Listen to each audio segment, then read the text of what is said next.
So basically, that entire time I had the mic muted on my end, so that's why you didn't. Yeah, sound's coming through now. Brilliant. Welcome. Hey. Hi. Lovely, lovely. So what I was saying is that we were only 20 minutes late this time, which is given that we were like an hour late on our last show. Eventually, if we keep going in this direction, we're gonna finish the show before we even start. So eventually, we're gonna make up for all this lost time. Good evening and welcome to Broacast Avalanche. The answer to the question: what do you get when you give 7 depressed queer comedians a Zoom account, access to unfiltered social media, and nearly a decade and a half worth of a Tory government? I am your host, Jonny Collins. I have dark brown, black mullet type haircut that is in desperate need of trimming and makes me look like one of those dogs with too much fur if he fronted a metalcore band in 2010. February 2023 will go down in history as one of the shortest months of 2023, but that doesn't mean nothing interesting is happening in the world of politics. The month opened, of course, with 200,000 teachers, 100,000 civil servants, and hundreds of thousands of other workers going on strike for better working conditions, pay, and safeguarding, results in the single biggest day of industrial action since Trent Reznor had an orgy in 1997 in Camden's branch of Cyberdoc. Energy regulator Ofgem has asked energy companies to suspend installation. Oh, by the way, because I spent like the last hour getting OBS set up, I've not proofread my set, so it's going to be worse than usual. You're welcome. Energy regulator Ofgem has asked energy companies to suspend installation of prepayment meters after the Times revealed agents working for British Gas were breaking into the homes of customers to install the meters. Glad to see the record windfall profits energy companies are receiving during a national shortage are being put towards good traditional Tory values, invading the homes of the poor to make sure they don't get access to basic necessities to survive for free, whilst refusing to taste the millions of tax these companies aren't paying. And then I got off the bus because I got the fare after my latest energy bill. In other unrelated news, convicted sex offender Gary Glitter was released from prison after serving only 8 of his 16-year term for 4 counts of indecent assault and having sex with a prepubescent girl. Weird choice, but I suppose it's not the first time he was thrilled to discover something was 8 instead of 16.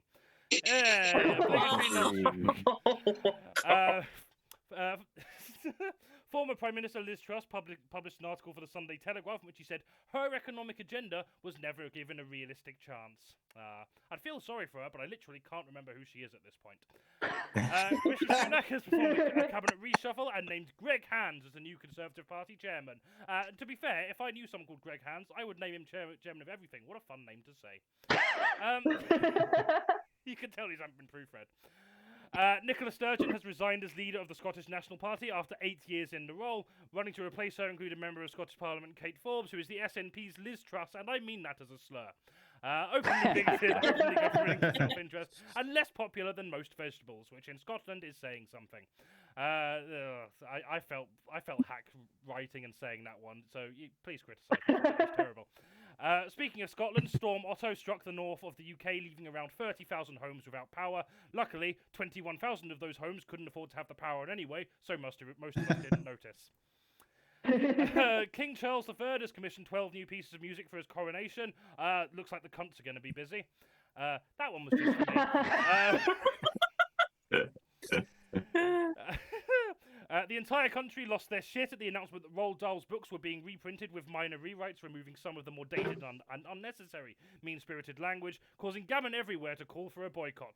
Puffin eventually announced a collection of original, unaltered prints alongside these as well, and thank God they did. Who knows how they would have survived if 52-year-old Kevin from Derbyshire, who hasn't read a book since 1992 and isn't allowed to see his children again after the incident, refused to buy new copies of Roald Dahl's books. You've really shown the woke a lesson there. Good job.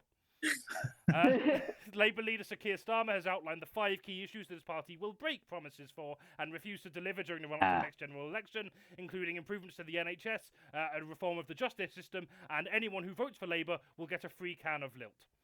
And finally, Sam Smith and Kim Petras' Grammy performance has sparked satanic complaints, officially making Sam Smith and Kim Petras more metal than your weird mate solo bedroom black metal project they started over lockdown. I'm just saying, Sam Smith has caused a bigger satanic panic than Varg Vikernes ever has, and they didn't need to murder anyone or get banned off of YouTube for being a neo-Nazi to achieve it. Sam Smith is probably the third most metal person ever to have existed at this point. Who are first and second? Well, I'm glad you asked, because I have good authority that not only have both of these people actually listened to a heavy metal before, but some of them even own objects made of the stuff. Please welcome our team captains. Once I don't remember how OBS works. There we are. We've got BOBBIE Jones and Katie Mitchell. Hi. Hello. On BOBBIE's team tonight, we have the country's favourite archaeologist comedian who's never played Baldrick in Blackadder, and a man who took half of my first name I rejected. It's KHALID Winter and Nathan TOMMIS. Woo. Hello. Did I get the team right? I did. Good. I had a moment of panic then. And on Katie's team, we've got non-binary comedian extraordinaire Keris Bradley, and a man who is, if anything, too cool to be on this show, SULLY O'Sullivan. I'll take that. Can have that on posters. Yeah. I'm writing it down now. Beautiful. Welcome to the show. It's been so long since we've done one of these, I've forgotten how it works. Who remembers? BOBBIE, thanks for coming on the show. How are you doing? Hello. Sorry, what did you say? Just how are you doing? Oh, and also, sorry, I should have predicted that. It's like my 20th time on the show. I'm good, thank you. How are you? Good. Yeah, I'm doing all right. I'm on the summer fruit squash because I'm still not drinking after my hospital incident, which everyone here has on Facebook. They know what it is about. They've not told me to stop drinking alcohol, but until I get a camera tube shoved down my throat, I'm gonna play it cautious. I should say before I get a camera tube shoved down my throat, I am gonna ask if I can keep that footage for my OnlyFans. But can I ask? Is it Asda's own brand summer fruits, or is it Robin's? This one is I think it's either Asda or Sainsbury's. I think this one's Asda. We do have some Fantastic. Sainsbury's ones as well. I know, absolute traitor. I'm aware, but yeah, that's what it is. Can you describe your appearance for the sake of anyone listening who might need to know what you look like? Yeah, I'm blonde. I am bespectacled. I kind of look like a librarian trying to get back in touch with her sexuality. Sort of, you know. The books just don't do it for me anymore. What can I say? That's what I look like, and I sound like this, and I do apologise for that. That's absolutely fine. I felt a bit of a sore throat coming on this morning as well, but hopefully. No, I was talking about the accent. Oh, okay. Oh, fair. Sorry. You're so used to it by now. Yeah. I mean, depending on who you ask. Right. I'm being so mean right off the back. Right. You had some things to plug, but we don't have links for them. But let's talk about them anyway. What are you going to be up to over the next few months that people can see? None of it's for a while. I'm giving myself a rest for reasons I won't talk about. There's no reasons to talk about. People won't book me. That's I've bloody tried and they don't like me. Well, I'm joking. I am really joking. I have got a list of them. Okay. Wow, where are they? Okay. It's because I sent them to Kirsty Summers and then I asked her how she was and then she told me how she was and it's right. Okay. Here we go. So she's okay, by the way, in case anyone was wondering. Yeah. Okay, so right, I'm doing Blizzard, 18th of April. Okay. Yes, you are. I'm doing Valhalla of Decadence in Leeds on the 27th of April. Okay. Ooh. I'm doing Diversity Quota in Glasgow at the end of May. Nice. Right. I'm doing I don't know what it's called. Something in Liverpool. You're just doing Liverpool, yeah. So I'm doing the whole of Liverpool and the Merseyside, actually, yeah. And these things are so far in advance that they don't yet have a Facebook link or any kind of anything, which I understand sounds like a cop-out. It sounds a bit like, yeah, I've got a girlfriend, she just goes to another school kind of thing. But I am active. And Active Bobby. Oh, That's me. Thank you. lovely, fantastic. Well, you can follow if you're not already following Bobbie Jones, which, given that most of you in the chat seem to be regulars, I'm assuming you already are. But you can do so with the links in the Twitch chat now. Instagram, TikTok, Facebook, and Twitter. I don't know how much you use each of them, but I've put all of them on just in case. My Instagram, you have to give me a follow request first because I got the fear. Fair enough. Instagram currently just won't let me follow anyone. It keeps saying we're restricting your activity for I can't remember exactly why, but yeah, it literally just won't let me follow. It'll let me do anything else, just not follow people. Oh wow. So you've really got to work for it then, yeah? Yeah. So yeah, if there's anyone I've not followed back, that is why. I apologise. But yeah, thanks very much for coming on the show, Bobbie. Also joined again by Katie. Oh, sorry, I was talking over you then. Okay. It's fine. Okay. Also joined by Katie Mitchell. Katie, how are you doing? Hi. I'm good. I've just eaten a load of leftover bolognese on toast, which is the absolute pinnacle of all meals. So I am raring to go. Weird to be out of drag and doing comedy. I don't know who this woman is. But no, I'm good. Rude, yeah. Good. Do you want to speaking of that? Do you want to describe your appearance for the sake of anyone who's looking at us or can't look at us? I've got black hair that's just kind of hanging limply down my. I'm gonna like put a bit behind my ear so you can see I've got an undercut, and instantly I'm 10% more cool. I've got no makeup on and a plaid shirt, and which is great because so I bought this on a whim today, and I was like, oh, it's very cool. And then I ended up matching outfits with someone else I work in the bookshop with, who is like a 60-year-old man, and we just dressed the same. And I was like, I'm gonna follow you around all day and do exactly the same things you do. And which probably would have got me promoted and made me more productive in my work, which was why I didn't do that. But I could have done, and it would have been adorable. This is a sitcom premise we need to see. I actually had a thing when I used to work at CEX. We were allowed to dress up on Halloween, and I wasn't rotated for Halloween, but my area manager made such a stink about how like dressing up for Halloween was stupid, and he was just going to dress in his normal clothes, and he had a very specific look, and I was going to come in dressed as him. And then I wasn't roasted on Halloween, but it's the best thing I've never done. I got the fake beard planned. He got short curly hair, but he always wore beanies, so I was gonna curl my hair and then like put it all at the front so you could see. Oh, it was gonna be amazing. And I was gonna follow him around, but I was about 2 foot shorter than him, so again it would have been horrible. He just wouldn't have noticed at all. It would have been lost on him. No. Fucking amazing. You are also doing some shows at some point between now and the end of the universe. Do you want to tell us about some of them you've got booked in? Yeah, love to. So on the 9th of March, which is soon, I have like a fairly, it's not last minute, but it's quite last minute I booked it in. My show She Festus, which had a sellout date at the Edinburgh Fringe and did really well in Edinburgh. It's my debut show. And that is in the Museum of Comedy in that London on the 9th of March. And it's going to be like one of the final performances I do of it before I film it in Nottingham. So I'm really excited to A, do it again, and B, be done with it. In a good way, you know. I wrote it pre-pandemic for Edinburgh Fringe 2020, and then obviously it was put off. So it's been a very long time friend, and I love it very much. And it's the best thing I've ever done. And then my work in progress show Wretched, I'm doing in Glasgow on the 31st of March. So 2 different shows, 2 different countries, but both a good time. So you should come and see.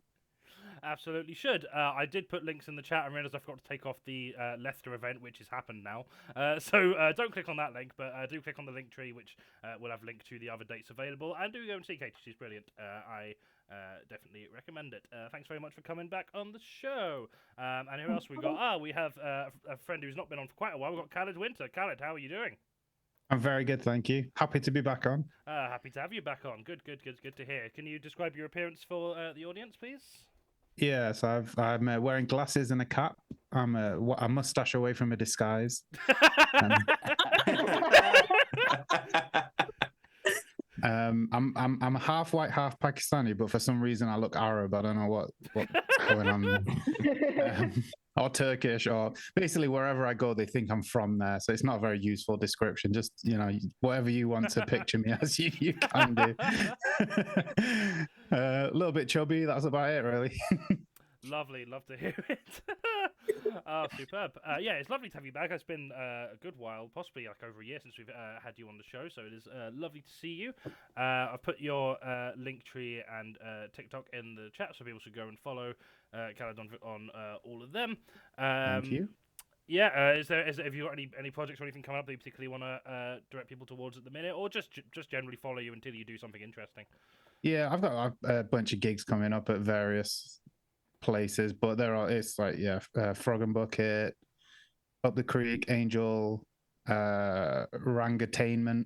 So, but I don't care if you come to them. Like, whatever. He was trying to like reverse psychology you already. Yeah, well, I get paid the same either way, so. Fair point. Yeah. Well, yeah. If you're near any of those places, But if you want to see, if you enjoy, if I'm so funny to you, I need to see this person in real life. I would prefer that than if you just turned up at my house or something. So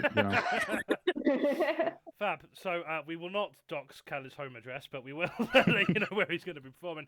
So if you're near any of those places, I mean, many of you will be near the Frog and Bucket, so do go and check KHALID out if you get a chance. And yeah, thanks very much for coming back on the show. We're also joined by CERYS Bradley. CERYS, how are you doing? I am alive. That is all we can ask of you. That is the bare minimum we ask when people apply for this show. Or more accurately, I beg them to do this show. Glad to hear that. Apologies, it's not more enthusiastic, but I also live in the current reality, so I understand. Do you want to describe your appearance for the audience? Yes, pretty dishevelled at the moment. Pretty dishevelled little blonde-haired sleepy boy. That's who I am today. And I'm going to describe. I've got a cut on my nose, which I'm just putting in. This is an opportunity for me to tell everyone that I got kicked in the face at a rugby game at the weekend, and I just wanted to show off my tiny little wound to everybody, which you can't even see because I've got my glasses over it. But I thought, we're doing a video description, so this is an opportunity for me to super subtly drop into the conversation that I was a big, strong, still quite sleepy boy at the weekend. Amazing. Yeah. I mean, I'm going to go out on a limb and say that's probably the most active thing any of our panel have done on the weekend. So I'm going to certainly more active. I can also show you. It's just been weeping all day, and it's made my glasses all crusty. So that's lovely. Speaking of which, I've not worn my glasses all day. That's probably why I've got a bit of a headache. I should do that. I'm going to do that during the break. Lovely. Yeah, thanks for coming on the show. You can follow CERYS on various platforms we put in the chat. And also, I was going to say speaking of Glasgow, but that was like 2 conversations ago. But if you're in Glasgow, you're doing a show in Glasgow. Tell us about that. Links in the chat. Yes, I got a new show. It's called Not Overthinking Things 2019, and it's about divorce and intrusive thoughts and autism and genderqueerness and hating your parents and trying to be a mean person and not being very good at it, but also being very good at it. And it's a fun, interactive birthday party type thing, and so it's going to lots of different places. The next one is Glasgow on the 24th. It's at 10 p.m. and that's way after my bedtime. I'm quite concerned of what kind of crowd a 10 p.m. comedy show gets. I'm like a 3 p.m. in the afternoon or this is my first beer of the day kind of crowd. And then I'm going to be in Glasgow at 10 o'clock in the evening. So if you're in Glasgow and promise not to throw anything unless it's specifically part of the show, I would love it if you came, just to create a nice buffer, a nice audience. That's what I'm looking for.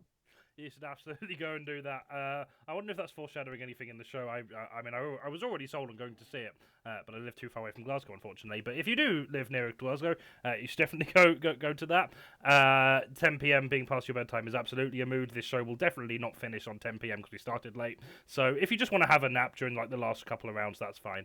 Yeah, thanks very much for coming back on the show.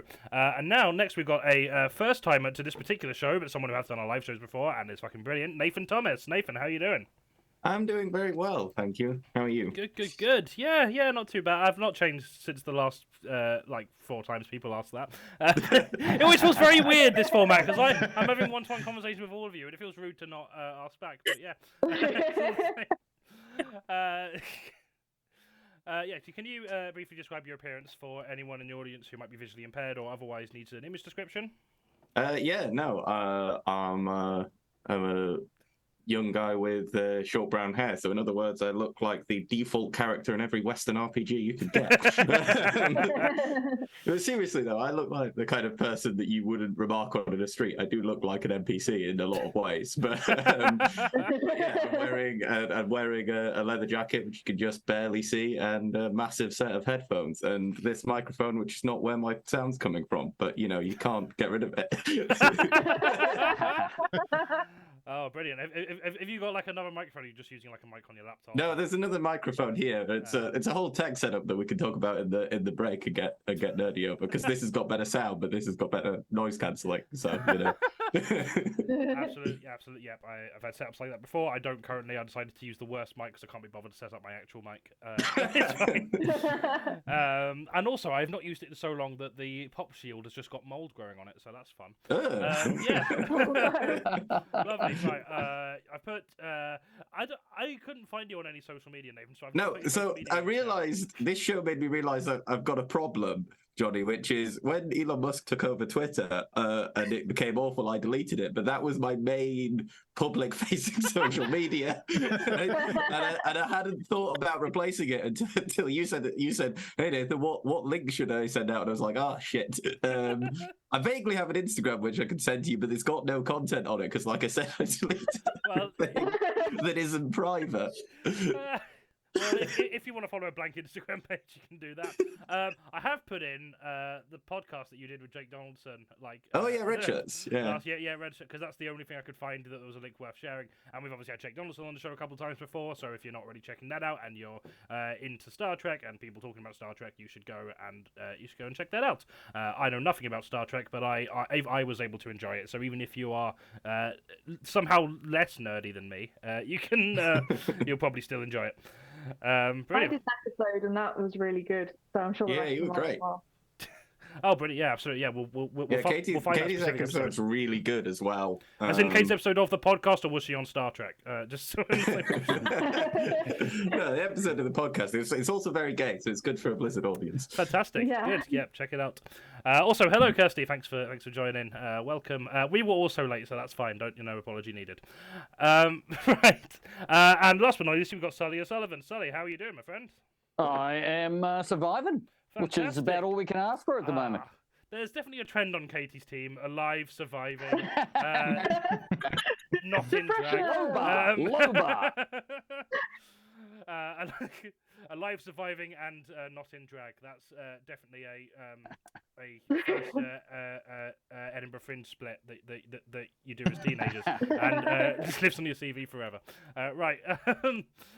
Can you do a quick image description for the audience? I can indeed. I'm wearing a khaki bomber jacket, an old Rancid t-shirt, a Manchester Punk Festival scarf. I have a mohawk that can't decide whether it's supposed to be up or down, and I have just realised I'm a walking fucking cliche with that description. I also have a beard, which a goatee, which a little while ago decided that it had missed the memo, forgotten to do grey, and suddenly it should just start going white for no apparent fucking reason, just out of nowhere, despite the fact that my hair is the same colour it's always been. So it now looks as though I dye my hair, when in fact it's all the fault of my beard. Amazing. I think it looks really cool. I've been getting, so I've like stopped dyeing my hair because I was gonna go do some I was gonna go get like a proper salon dye, do something fancy with it. And when I did a patch test, they were like, yeah, it's not taking at all. So like a decade of over a decade of box dyeing it has basically just murdered my hair. So I'm just gonna let it grow out and then see if I can do something more fun with it before I inevitably lose it all, because hormones are great. So this is why the NHS needs to hurry the fuck up. Get me on the less problematic hormones for me. But it is what it is. So you've got, speaking of Manchester Punk Festival, you're there this year, aren't you? Yes, well, I am. I'm there most years, and sometimes bother to get on stage. So yeah, we have, as usual, we have comedy on both, running over the 2 main days, which is, earlier on in the day. So it's the perfect opportunity if you are slightly worse to wear from the evening before, then you can come down and watch some stand up in a nice relaxed environment before getting back into gear and heading into a mosh pit. Absolutely. Has there ever been a mosh pit at any of the comedy shows at the Punk Festival? Because there wasn't the year I did it, but no, not at the Punk Festival. I have definitely stage dived at the comedy stage at Download Festival. Though the first time I did that, so obviously with a normal stand-up stage, you've got the stage and then the audience, but Download is a metal festival, so even in the comedy tent there's a riot barrier, and I was wearing steel cap boots, and what I hadn't taken into account was the extra weight just kind of dragged me down a little bit. No. I clipped the riot barrier and I rotated. And basically I hit the front row like a human cannibal and just wiped everybody out. But because it's a metal festival, they were like, yeah, get up and do it again. Good times. Oh, amazing. So if you've not already got a ticket to that and it's your scene, definitely go check it out. I had a lot of fun when I did Punk Festival in 2019. Didn't see as many bands as I wanted to, but the bands I did see have become like my favourites. So definitely go check it out if that's your kind of thing. And if that's not your kind of thing and you just want to see Sully doing some cool stuff, you are working on a solo show, is that correct? So I was already penciled in to do Reykjavik Fringe in Iceland at the end of June, with a show particularly for the international market, which is called A Complete Idiot's Guide to New Zealand. And then due to scheduling, it turned out we couldn't do our normal double act at the Edinburgh Fringe. We just couldn't make the times work. So all of a sudden it was, well, I hope this solo show works at Edinburgh as well. The registration's going through at the moment, so I will be at the Scottish Comedy Festival at the Beehive down on the Grass Market at, I think, 3:15 every day of the Edinburgh Fringe, doing A Complete Idiot's Guide to New Zealand. Superb. Absolutely. Yep. If anyone can afford to go to the Edinburgh Fringe anymore, absolutely go and see that. If you can't, I am sure you'll be doing that show elsewhere. But if you're going to be up near the Fringe, do go and check that out. Sounds like a lot of fun. Thanks very much. Thanks everyone for coming on the show. We're going to crack on with the actual show now. So our first round is called Fake News. Why is it called that, Johnny? Well, I'll tell you. Just be patient, all right? Let me finish my sentence first. This round is all about testing the panel's memory as we give them 3 news headlines, but only 2 of which were actually printed this month. If they guess the imposter correctly, they win 3 whole points. And if they guess incorrectly, let's just not get into that. Let's hope it doesn't come to that. So we're going to start with Bobbie's take. That makes it sound like we get shot. Only one survives. Let's just hope we don't have to find out. Bobbie, your 3 headlines are: woman barred from Lidl after trying to buy 100 cucumbers for business reasons. Woman mortified after copy of Hogwarts Legacy bought from eBay turned out to just be a copy of the Diary of Anne Frank with Harry Potter and scribbled in front of it. And Spanish High Court backs man's right to walk naked in the street. Is this the same woman in the first two stories? I can neither confirm nor deny. What was the first one again, Johnny? Sorry. Woman barred from Lidl after trying to buy 100 cucumbers for business reasons. I mean, she might have a cucumber salad business. You know, cucumber salad. I think it's just called salad, isn't it? No, when it's just cucumbers together, but like chopped into different shapes. So it tastes different. So she was barred from Lidl. Yeah, for having. Yeah, for business reasons. So what? I feel like Lidl's a chill supermarket. It feels like you've got to do a lot to piss them off, but maybe 100 cucumbers is the limit. Maybe if she'd got 99, she'd have been fine. Yeah. The cucumber transaction limit for Waitrose is like 40. You know? Far more highbrow, definitely. No one can afford 100 cucumbers from Waitrose. 100. Say if they're like 60 pence each, that's £60. £60 worth of business. Is that the name of your Edinburgh show, Bobby? No, I weigh far more than £60, Jonny. £60 of business. I'm a solid. I don't even know. I've maths. Literally don't know how much a pound is, and neither does the entire country. Wow. Very topical. I love that. Of course. Have we even got £60 of cucumbers in the whole country anymore? Yeah, because they're starting to ration out the salad, are they? Yeah. Maybe that's why they barred her. She's like hoarding, you know, everyone's hoarding toilet paper. She was hoarding cucumbers.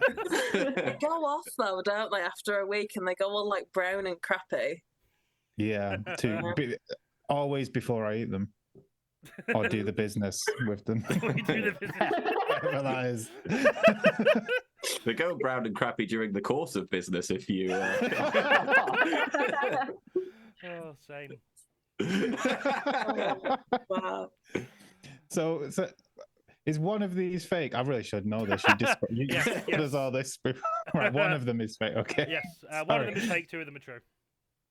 Sorry, Johnny. This seems like I don't listen to you at all. That's not true. Fine. Don't worry, I wouldn't. To be honest, I always forget. I always forget. Yeah, it's on me. I'm an idiot. Don't worry about it. Right. So one of these is fake. So I think the Spanish High Court one seems like it could just be real. Is it too real? Yeah, I feel like that one's probably real. But I don't want it to be the real. I want the little one to be the real one. I want the little one to be real for sure, because it's just funny that there's a woman in Lidl trying to buy 100 cucumbers. I just want that scenario to have happened. The middle one not as funny, because I just fit. Yeah, no. The problem with saying it's not as funny is that not an indirect insult to Jonny if it is made up? Maybe it's a double bluff. So the next Blizzard comedy, I'm just going to sit there every time Jonny tells a new joke. Not as funny.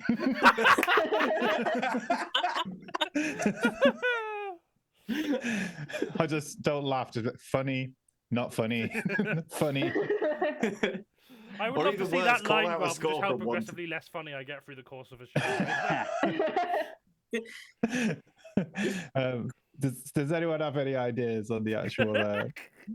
I think the actual answer probably is that woman mortified after copy of Hogwarts Legacy is fake. I'm confused though, because Hogwarts Legacy is a video game, right?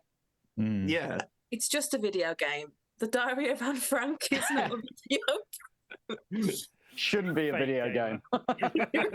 Hopefully it's not a video game. If the Diary of Anne Frank was a video game, if there was a like adaptation, that's the word, of it, you know that it'd be David Cage that had adapted, don't you? And it'd be terrible. I'm staying away from that.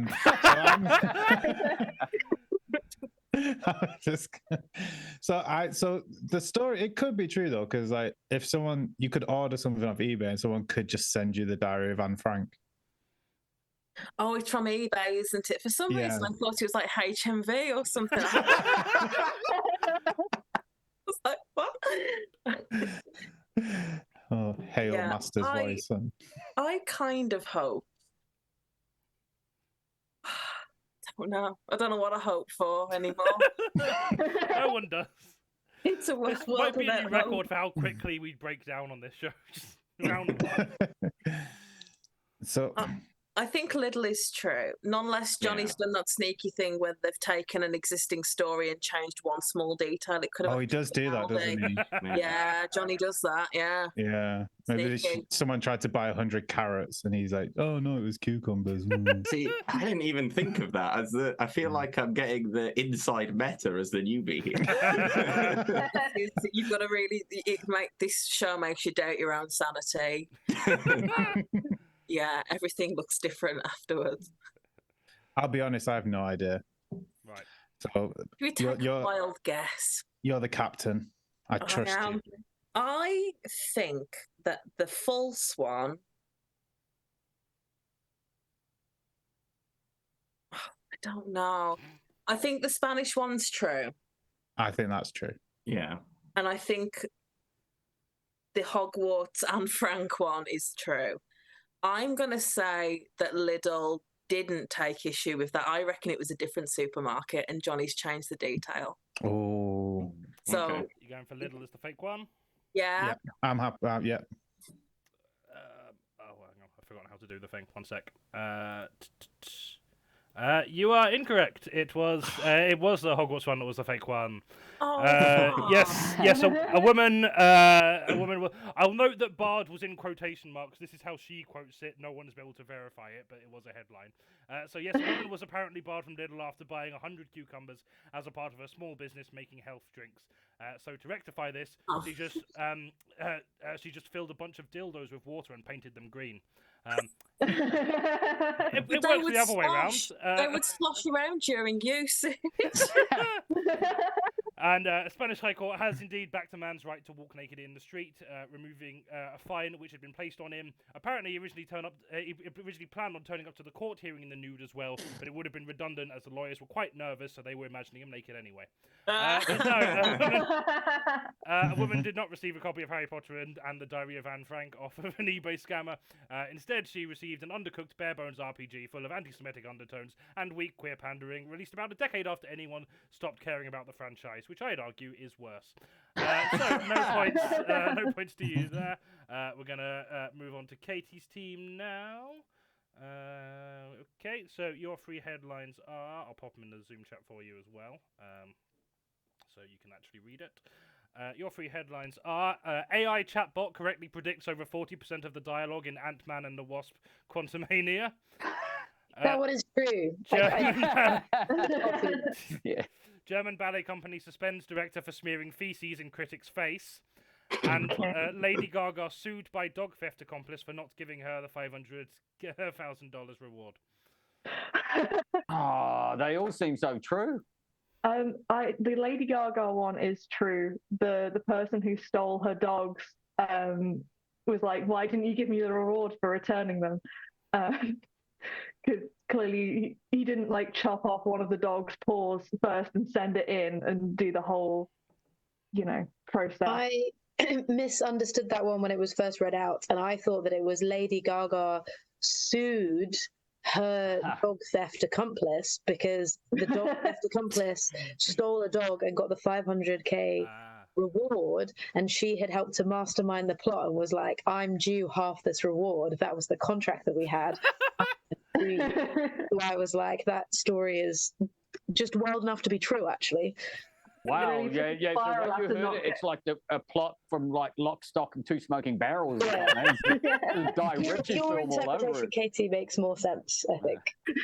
yeah, other than, she was really pissed that she didn't get the Oscar nomination for House of Gucci and has just been spiraling ever since. And now she's in the dog theft stage. Well, no, I'm sure I saw that one. I'm definitely sure. So I saw something about the ballet director attacking a critic, but I don't remember how they attacked them. So I don't know whether it involved feces, which is a bold opener. Maybe Jonny has combined two stories here. One about a German ballet company whose director has attacked a critic, and one about a German ballet company whose director, it turns out, has a piss kink, and just the two of them together.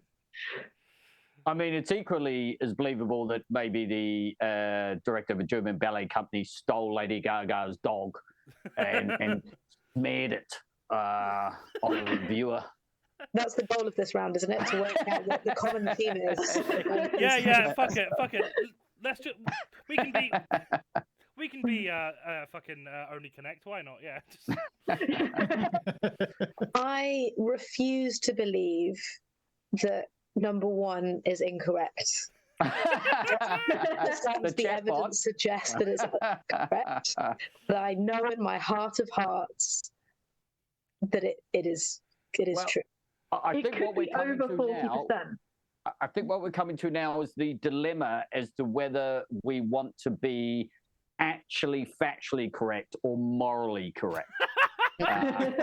So if we want to be morally correct, then we have to say that the AI chatbot did indeed predict at least 40% of the dialogue of Ant-Man and the Wasp. If we want to be factually correct, then that's probably the thing. Yeah. If Jonny wants to say that, actually it was 50%, it does say over 40%. So I think even on the technicality, Katie, I think we're sorted. It's 39%. It's 39.9%. I just think that they use the word "the" a lot.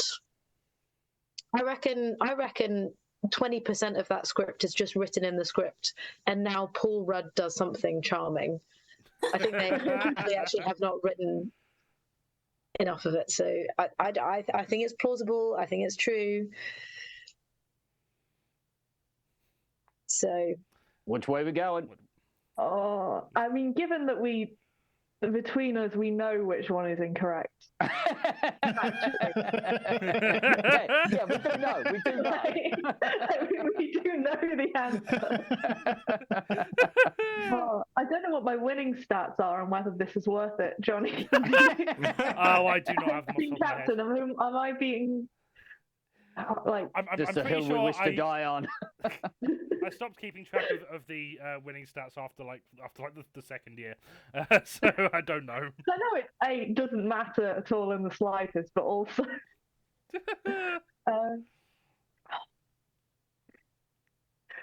the temptation to go for even when we know the wrong answer. I think it's not cool if we know that it's the wrong answer, we pretend that it's not. I think that's not. I think if we know that we should just be nerds and go for the points. Cool. I'm so glad you said that, because I was about to be peer pressured into doing something reckless. In the hopes of it's a good job there's no cigarettes in the town. Right, so which one are you going for? Is the fake one? We're going for the AI chatbot is the fake one. Yeah. Imagine if it's true. that would be the then we'll have had a moral victory. That would be a bigger twist than anything in that film. But you are correct. That was the fake one. Yes. Yep, Lady Gaga's dog thief is suing the singer for not getting the promised cash reward. I almost respect the audacity there, to be honest. And a ballet dancer was a ballet director, was suspended for smearing feces in the face of a critic, which I absolutely respect the audacity of, to be honest. But no, an AI chatbot has not correctly predicted the dialogue in Ant-Man and the Wasp, as the dialogue was actually written in the first place by an AI chatbot. So predict is a strong word. So at the end of that round, I've not cleared the last show's points. 1 sec. Katie's team are on 3 points and Bobbie's team are on 0 points. Right, Right, okay. Next round is somewhere. Next round is trending. This round, each of our guests are going to perform a short virtual set on one of the many trending topics and news items of the month, and I'm going to give points to one of them at the end of it. There we are. That's the intro I wrote for that one. You're welcome. Right, we're gonna. We'll start with Bobbie. Bobbie, you are going to be doing a set on the cost of living crisis. So I am indeed. Thank you. Fantastic. Do I have a time limit on this? I mean, once Kara starts falling asleep, we'll. Okay, I'll keep it short and snappy. Cool. Cost of living crisis, right? Everything is going up in price, including the supermarket meal deals, right? And it's the new Freddo. Everyone's in uproar about it. They're about to start riding for the meal deals. Now, this affects me a lot because I'm poor, but I can't live at home. So I live in house shares, and I have social anxiety. I avoid the kitchen at all costs. If I come back from a stressful day at work and someone so much as looks at me, I'll start throwing things. So I like to keep my food in my room. Hence, I like a meal deal. Okay. Now, I'm very intimate with these meal deals, and I know exactly what your meal deal of choice says about you. I think this is hack at this point. But I don't care. I don't care. I wrote this like 5 months ago. I don't give a shit. Ruining the magic. Yeah. This was a spontaneous act of inspiration, inspired by the stars and the full moon, obviously. Yes. Okay, let me find my document because I didn't memorize this. This actually featured in one of the Blizzard zines a while ago, and it was entitled "A Very Biased Review of Supermarket Meal Deals" by a chubby bitch who can't cook. It's me. I'm the chubby bitch who can't cook. In case anyone was wondering. Okay, a cheese and tomato sandwich is 2 households, both alike in dignity, in fair Sainsbury's, where we lay our scene. Can be said for cheese and ham as well. That's a big contender. If you choose just a simple cheese sandwich, then you need to call the Samaritans. You just do. The number for them is 11612. You're welcome. Now, a simple ham sandwich looks like that feeling you get that only a few of you will relate to, but maybe metaphorically it's a universal feeling when you go on a promising date and you've shaved everything and you come back disappointed because things have not been appreciated. And it's a sad fanny. That's all I'm saying. Right. If you like a beef and horseradish sandwich, then you're a Brexiteer who likes to go to the opera. If you choose egg mayonnaise, then you've got really low self-esteem. If you choose egg mayonnaise with cress, then you've got low self-esteem, but you're middle class. Now, if you choose chicken salad, you didn't want the salad. You just got really scared that one day because most of your family are diabetic, and you were like, I should probably eat something green. But you just know that the next day you're going to have KFC. So you just, it's a sort of like a guilty purchase. Anything with prawns in, you're disgusting and you need to get in the bin. That's anything with sweet corn in it, you relish mediocrity, and you're a big fan of diet culture, and you frequently like fat shame your fat colleagues at work, and you'll start talking about your most recent diet while your colleague takes a bite into a sausage roll, and you tell yourself it's not on purpose, but it fucking is because you're. And anything that's got falafel in it. Anything with falafel, you carry a tote bag, you've got an undercut, and you tell yourself you love the planets and the animals, but sometimes when it's raining, you'll tread on the slugs and the snails just to hear the pop. Okay. Any kind of Christmas flavoured sandwich, grow up. It's not even Christmas. Why are you eating it? Where did you get it from? It's so weird. A Southern fried chicken sandwich. You're a fucking legend. And your only toxic trait is your refusal to cut down on meat products. Other than that, you're a 10 out of 10. That's my sandwich of choice, and that's why I say that. It's heavily biased, by the way. A BLT, bacon, lettuce, and tomato. For those of you not in the lifestyle.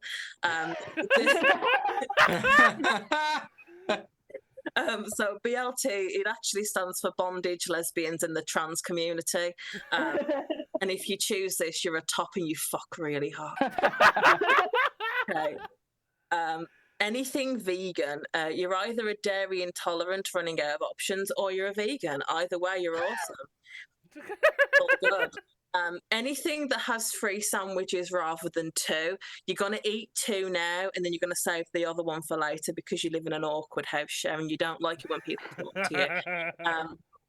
And the last one, if you choose a full English breakfast, then you're a man. And if you don't know it yet, you are a man. And you have hard tissues in your bed that you need to throw out, and you need to call your mom as well. And if your mom is absent or whatever, then you just need to pledge allegiance to your primary caregiver, because it's not on. That's all the sandwiches I can think of. Oh, fucking wonderful. I got really stressed out. Why did I get so stressed out talking about sandwiches? It's an important topic. You don't want to accidentally get anything wrong. Yeah, the cost of living. That was all about the cost of living. Thanks very much. And they're all so expensive. Thanks very much, Bobbie. Wonderful, loved it. Okay, we're going to have Sully next. Sully, who's going to be talking about immigration, which is almost as important as meal deals, I think. Right, take it away. All right. If you haven't been paying attention to the news, the UK government have, as rather predictably, announced more restrictions on immigration. This time, affecting people who are going to be on student visas. They'll no longer be able to bring dependents with them. And also people applying for asylum will now, in majority of cases, no longer get face-to-face interviews. They'll have to do it all by written application, which of course is fine as long as when you're fleeing to the UK, you do so already completely literate in the English language. And if you don't think this is going to affect you, the truth is that if you pay attention to the news, that immigration restrictions are going up everywhere around the world right now, in every form, in every case. I've even run into them on a trip back to New Zealand, which is weird because I am from New Zealand. Admittedly, it wasn't New Zealand immigration that I ran into problems with. It was actually in transit through the US. So I had a very strange exchange with a rather over-enthusiastic American immigration officer who was adamant, absolutely adamant, that because I live in the UK and because I was traveling to New Zealand and because I was going to be working while I was in New Zealand, if you call stand-up comedy actual work, that I definitely, absolutely needed a work visa for New Zealand. And I'm like, mate, have you heard me fucking speak? Are you honestly telling me that a New Zealander traveling to New Zealand on a New Zealand passport needs a visa in order to enter New Zealand? He wasn't budging. Eventually, I just said to him, look, if you just let me on the plane, what's the worst that could happen? He looked at me dead in the eyes and said, well, they might deport you. Fucking where? I'm like, honestly, mate, if when I reach New Zealand, the New Zealand government decide to deport me to New Zealand, I'm going to fucking let them. Because that's where I was going. Eventually, he went and got a supervisor. And you know what? The honest truth is, I would quite like to have a pint with his supervisor. I reckon we get on like a house on fire. Despite the fact I've never actually met the man. And I haven't even heard him speak. I have, however, seen him call another human being a fucking idiot. In his face.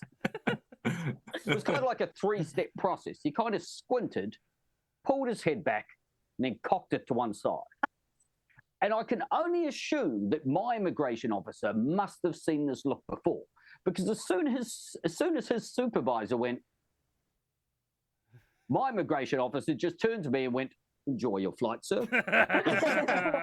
Fucking amazing. Oh, fantastic.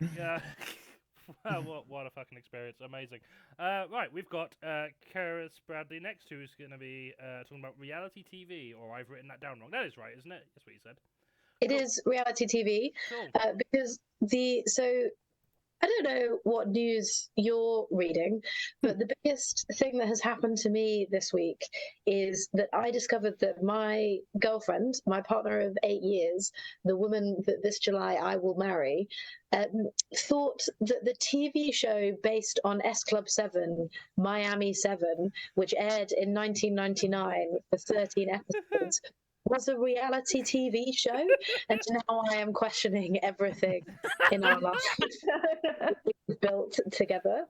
I don't know if you remember Miami 7, which featured four of S Club 7, as they went to Miami and tried to make it big in America, and then ended up just working in someone's hotel doing ABBA covers.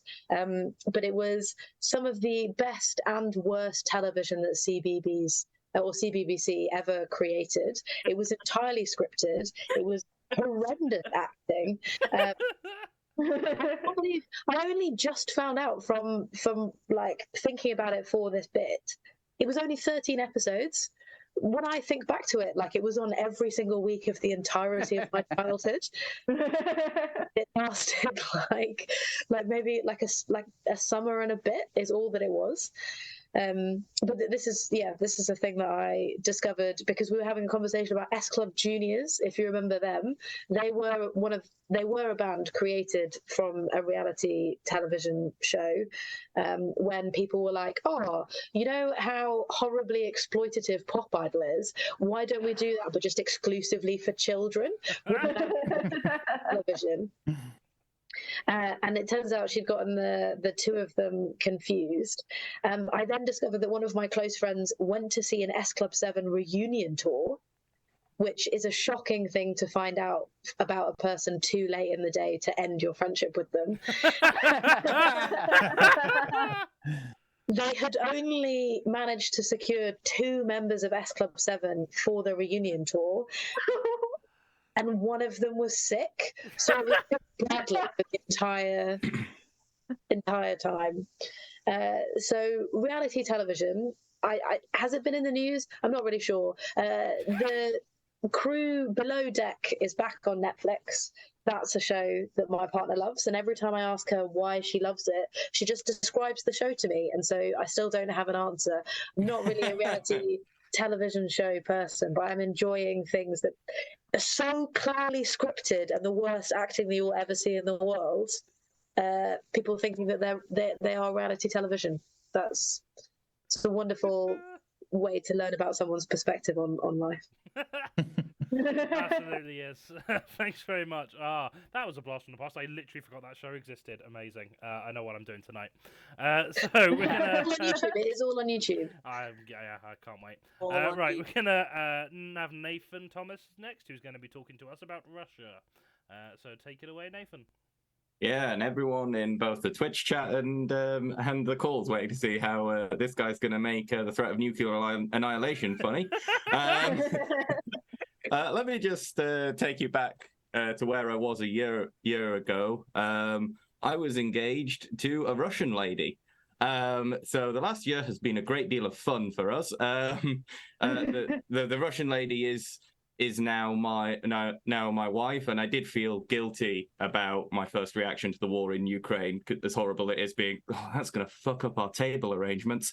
And I am aware that me complaining that the war in Ukraine is a difficult time for me and my Russian wife is a bit like the hashtag not all men of the Ukrainian conflict. But, but it is awkward to when people sort of ask me, oh, how's your wife? And I go, oh yeah, if you discount the major international conflict, it's all peachy. There are advantages to being in a relationship with a Russian lady. I don't have to bother going out to vote, for instance. She can tell me the results of an election well in advance. But yeah, it didn't affect the wedding too badly in the end, the war in particular. I mean, we couldn't get some of the relatives over. I think the Home Office were just as a bit cynical of any Russian claiming to be visiting a church after the last time. But the real problems at the wedding, there weren't many. It was just slight cultural misunderstandings. I've learned that the Russian answer to the question, how are you, which would always horrify my relatives, is, well, I'm unfortunately still alive. Which is accurate to the current president of the Russian Federation. But, The one thing that was adorable, though, is that my mother-in-law went out to buy a hat the day before the wedding because she couldn't attend an English wedding without a large hat. And I learned, I don't know if any of you guys know this, that it's a rule that the women at an English wedding are not allowed to take off their hats until the mother of the bride has. So... But no one told my mother-in-law this, and she was wearing it well past the point that everyone else was. It was a summer wedding. Everyone was really tired and exhausted. Finally, my grandma took hers off, came to apologize to my mother-in-law, who realized that she'd been holding everyone up, took it off, and there was just a wave of all of the middle-aged ladies, and they were going, "Oh, thank God for that." But yeah. It is difficult in some ways, but I do, I'm a bisexual man, my wife's a bisexual lady, and that is one of the easier things we do, because really that is LGBTQ plus on easy mode. We get to be in inclusive places like this, but when it comes to a job interview, it's, hello, have you met my wife? We're hoping to have the standard 2.5 children. And people do sometimes ask me, what do Russians think of us? What is Russia like? Because I visited until it got very difficult. But I think one of the funniest things I can say, there are two things that have penetrated my wife's family back in Russia about Britain, and that is that my mother-in-law asked me just at one point, what is the function of the royal family? And I didn't have a good answer for that. And finally, I find it amazing that the English shows they watch are Inspector Morse, Doc Martin, and Inspector George Gently. They watch it's just ITV3. They would love that channel. So yeah. That is what I have to say on Russia. Obviously I do want to end any set where I talk about Russia to give my full support to Ukraine, but that's less funny. So, there we go. Brilliant. Thanks very much. Right, next we've got KHALID Winter, who's going to be talking to us about energy. Let's find the slide. There we are. Take it away, KHALID. Yeah, I'm going to keep this relatively short, like our life expectancy if this government stays in power.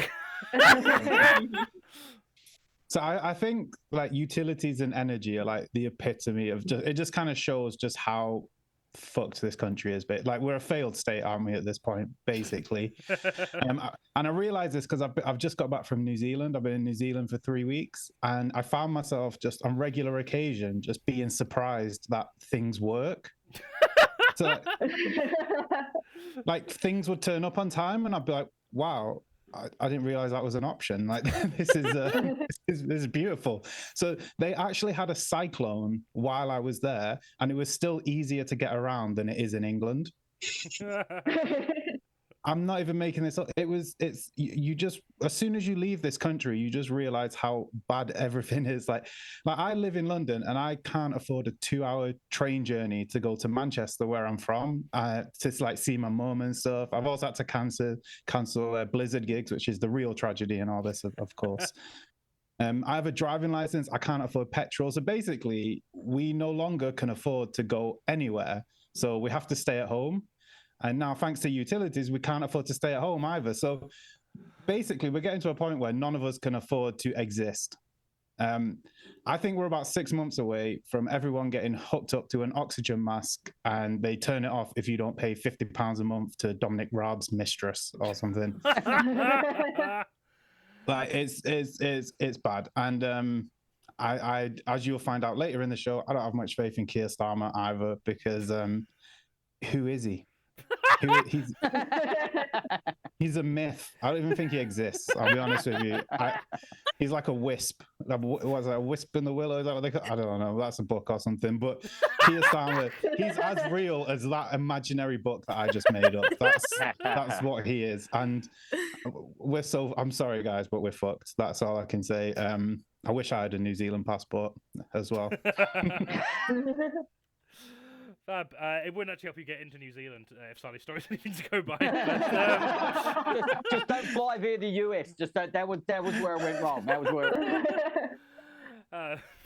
And don't have any fruit with you as well. There's some advice. Oh, yeah. Well, that's no problem there anymore, being British. Oh yeah. Hey. I'm pretty sure The Wisp and the Willow is the next MCU film as well, so that'll be fun. Right, we've got one more, Katie Mitchell, who is going to be talking to us about sex toys. So take it away, Katie. Hi. So sex toys. This is fun because I, in my 6-year career as a stand-up, have written 2 sex jokes. So I'm really going to stretch those out. I never had any dick jokes or anything, and I used to think it was because I was like, oh, I'm so cool and like different and creative. I'm like above that. Turns out I was a lesbian and didn't realize. As soon as I discovered pussy, it's all I wanted to write about. So I'm going to keep this vaguely topical. I don't use sex toys that much, or I didn't think I did. I moved house 3 months ago and lost my sex toys in the move, all of them. And they're just roaming around somewhere without me now. And I miss them. I hope they miss me. There's a purple strap-on just running around somewhere in Nottingham with my name on it, just yearning. So I have 3 things. I bought one in the pandemic. I bought one of the suction vibrators that looks like a little leech and it sticks to you. I had it sold me by a woman in Ann Summers, who turns out they do the full Lush treatment now. Like if you go into Ann Summers, they will grab you and start rubbing lube on your hand and putting things like vibrators on. They're like, oh, isn't it nice? It's got patchouli in it, and oh, with some incense on, this will be really nice. And it's like, I was just trying to buy a nice bra, and all of a sudden I have all of these things. Like, do you want a free sample of lube? And I'm like, I guess. And it's just a little pot. Which I don't know if I entirely trust, but I received some. And I bought one of this suction vibrator that it's like a little robot that sucks your clit. It's fun. And she demonstrated it to me by like putting it on her arm and just letting it hang off her and go, look how strong it is. And so, but if you have something that does that, I mainly used it for jokes, to be honest. Lockdown had just started and I would just put it on a part of my body and leave it there until my boyfriend noticed. Until it all came to a head when I stuck it to my temple here and it gave me like a love bite suction thing, like a little bruise. Where I stuck the clit sucking robot and then I couldn't get it off and it wouldn't turn off properly and I just pulled it and I had a little bruise on my head for about 3 weeks. And then I posted it on Facebook, obviously. And a comedian called Tom Green just put dickhead underneath it and I was like, oh, it's a joke the whole time. So I have that. The last time I remember having my much missed strap on is I was going on holiday, and so I'd taken it with me as a nice little holiday treat for my girlfriend, even though well, as we will see. So I had done a gig in Manchester and I got my suitcase with me, and I tried to go drinking with comedians afterwards, and the bouncers in the bar we were going to insisted on searching my suitcase. And I was in with a promoter who's very cool. I was with a regular of the show, Umbi Winters, who is a comedian who I'm friends with, but I've only met a few times and want to impress. And I just killed a gig and I was feeling like a massive rock star. And then I had to go to the bouncer, like, there's a purple strap on in this compartment. You're welcome to open it. I thought I'd warn you. And he looked haunted. It's not used, it's fine. And he was like, I didn't need to know that either. Go in. So if you're trying to go to a rock bar on a Saturday night in Manchester with a suitcase, you can just fill it with vodka. And just put like one strap on top, and they'll wave you in with abandon. And then I saw him pointing me out to another bouncer later in the night and then laughing. And I was like, great, that's it. I'm going to have a reputation now. Good. So I've got that. And I will end on the two sex jokes what I have written, and they don't involve sex toys. But isn't sex fun? And that's enough. So my girlfriend is Welsh, and she's the first girlfriend I've had. And if you've never been with a woman before, I highly recommend it, because when she sits on your face, all you have to do is ask her if she's ever been to Clanfire, Pushgwinget, or Gera, Kundrobra, Clantasili, or go. And you know, like sometimes if it's like time of the month, if she's been a bit stressed at work, you sometimes have to say Clanfire, Pushgwinget, or Gera, Kundrobra, Clantasili, or go several times. But the problem with asking your girlfriend if she's ever been to Clanfire, Pushgwinget, or Gera, Kundrobra, Clantasili, or go, the noises she makes, it doesn't sound like a very nice place. I shan't be going. I've been screaming that loud since Jonny was trying to sort out the OBS software before the show. And it's much easier to be a lesbian these days. It's much easier to be a lesbian. Not even for like the homophobia, like there's much less homophobia these days, but like the sex is easier, there's sex toys. But even just going down on a woman, it's so much easier these days, because there's that popular technique where you use your tongue to spell out like letters and words in sensitive areas. It's very good. I highly recommend it. You can do that for as long as you want these days. You can do it as long as you want. Like 50, 60 years ago, you couldn't do that, because for every letter that you spelled, her hips would shift slightly to the right. And something you have to shove them back into place. So, there you go. Wonderful. Thanks very much, Katie. I can't decide who I'm going to give points to that. I think Katie, Bobbie, and Nathan are going to get points for that round.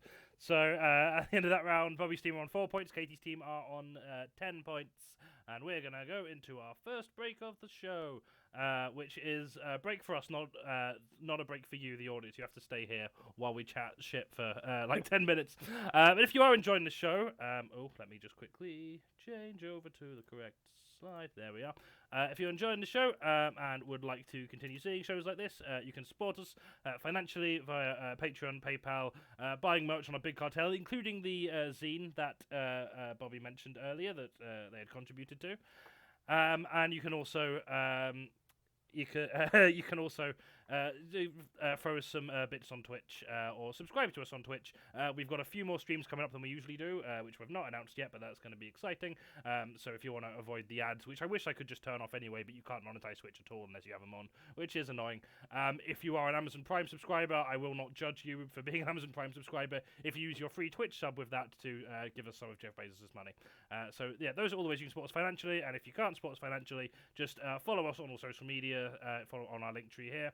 and tell your friends how great we are, because then we have more people coming to our shows and more people to donate. Thanks very much. Right, I need another drink, so I'll be back in a moment.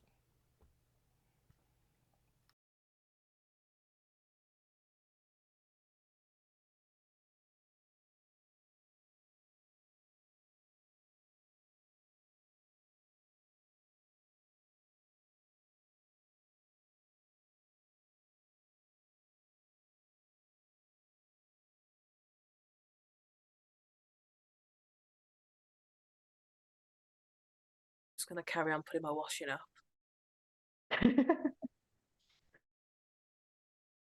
Reclaiming that working from home power. Yeah, that's exactly what it is. I'm so used to, like, when I'm on my laptop in my bedroom, I'm kind of like, I could put a wash on. Why not? To wash my own clothes. It's wonderful. Not bad.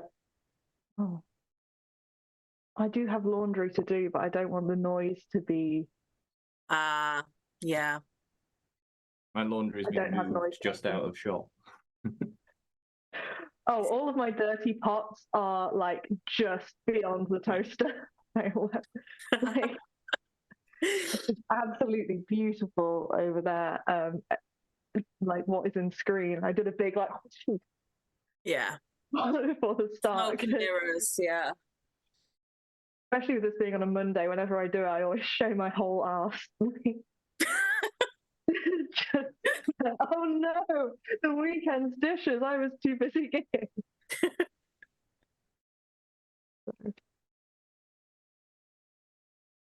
I'm on new meds and I'm not allowed to drink, which means I have one drink a week and I really love it and I get drunk immediately off my one drink a week. And I had it yesterday, but I haven't got into the habit of like buying in other drinks. So I'm just on the water, and it's the worst way to go alcohol free.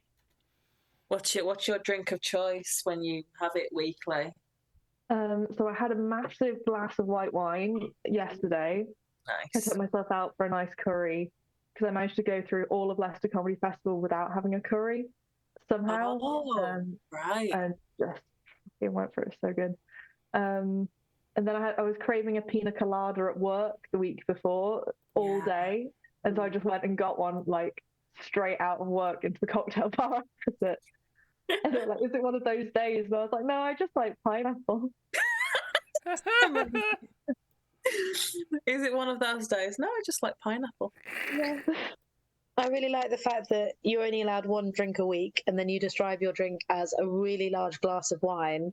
And so I'm imagining that glass of wine is so big that it does in fact last you the whole week. Yeah. The thing with the medication is, it's not that you're not allowed to drink, it's that you've just got to do it continuously. That's how medications work. Cycling through. Yeah. I've got like an insulin pump of wine. Or I can do a shot a day. Oh, superb. My brother's type 1 diabetic, and he's got one of those little insulin pumps in his arm now. He's like part robot, is what I think. You know, the next stage of humankind. I don't know if I would go for it or not. I'm the only person I'm biologically related to who isn't diabetic, so it's coming. Yeah, it's coming no for me how much too. I do, that bitch is going to conk out. Everyone in my family does injections. I'm really used to it, so yeah, same here. Like my dad was type 2, and my brother was type 1, and he was diagnosed at a very young age. So I've always been around needles. So like blood tests, things like that don't scare me. But I've got PCOS, so the diabetes, it's a knock-in. It'll come. Hopefully not until I'm at least 35. But my aunt got it. I want to travel 60, first, so you know. Yeah.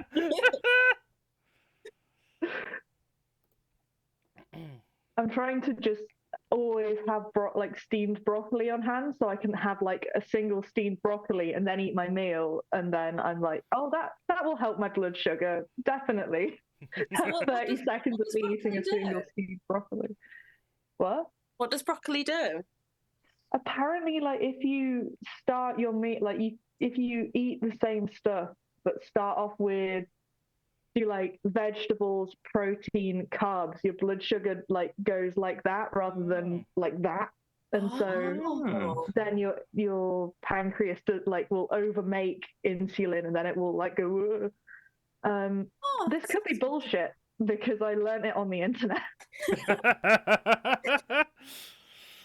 Yeah, I was going to You know, say, it's please stuff do from the not come to, internet. please do not take health advice from our stream.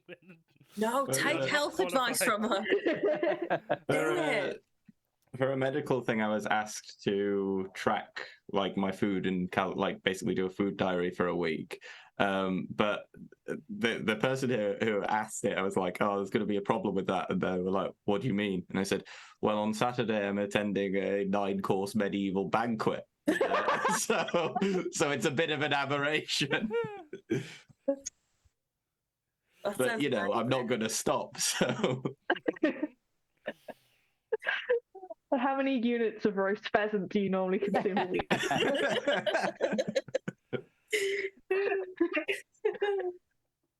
Oh, you can't take quail with this medication. Go right through or make it release too fast. And so- the dessert course at that banquet as well, because if you were a noble, spices were expensive. The way they made gingerbread was because it was more of a status symbol than a food. It was just like the more spices you can put in it, the richer you are. So, so the recipes are just like ginger, yes, the amount you possess. Could you buy a house with this? Then it can go in. Yeah. There's a gingerbread house joke to be made there, but I'm too sleepy. Yeah. Right. Are we all back? I think we are. Should we crack on with this show before we get even more sleepy and the next rounds get even more tedious than they would have been already? I've just got 4 socks to hang up. Oh, 4 socks to hang up. Go on. Never should have said anything. I'm just getting called out by Jonny just at every single opportunity. To be fair, at that time I was responding to Katie. Okay. Because I thought this was meant to be a nice gig where you didn't personally attack anyone. I mean, I probably shouldn't be doing my washing in front of an audience, but I don't care. It's fine. Whatever gets people to donate. Johnny, I think attacking me and Karis for being sleepy is by definition punching down because we're just lying down for a little bit. Ah, damn it. And I read the rules of this gig. You're not no. allowed. Technicality. And I'm airing out my dirty laundry, so you know. But it's clean now. Washed it on a 30. Oh. Oh. Someone's doing all right. Yeah. Is that 30 Celsius, Fahrenheit, or Kelvin? Oh, oh God, I don't machine. I should know how much Kelvin is. He's that producer, right? Kelvin Harris. Kelvin Harris.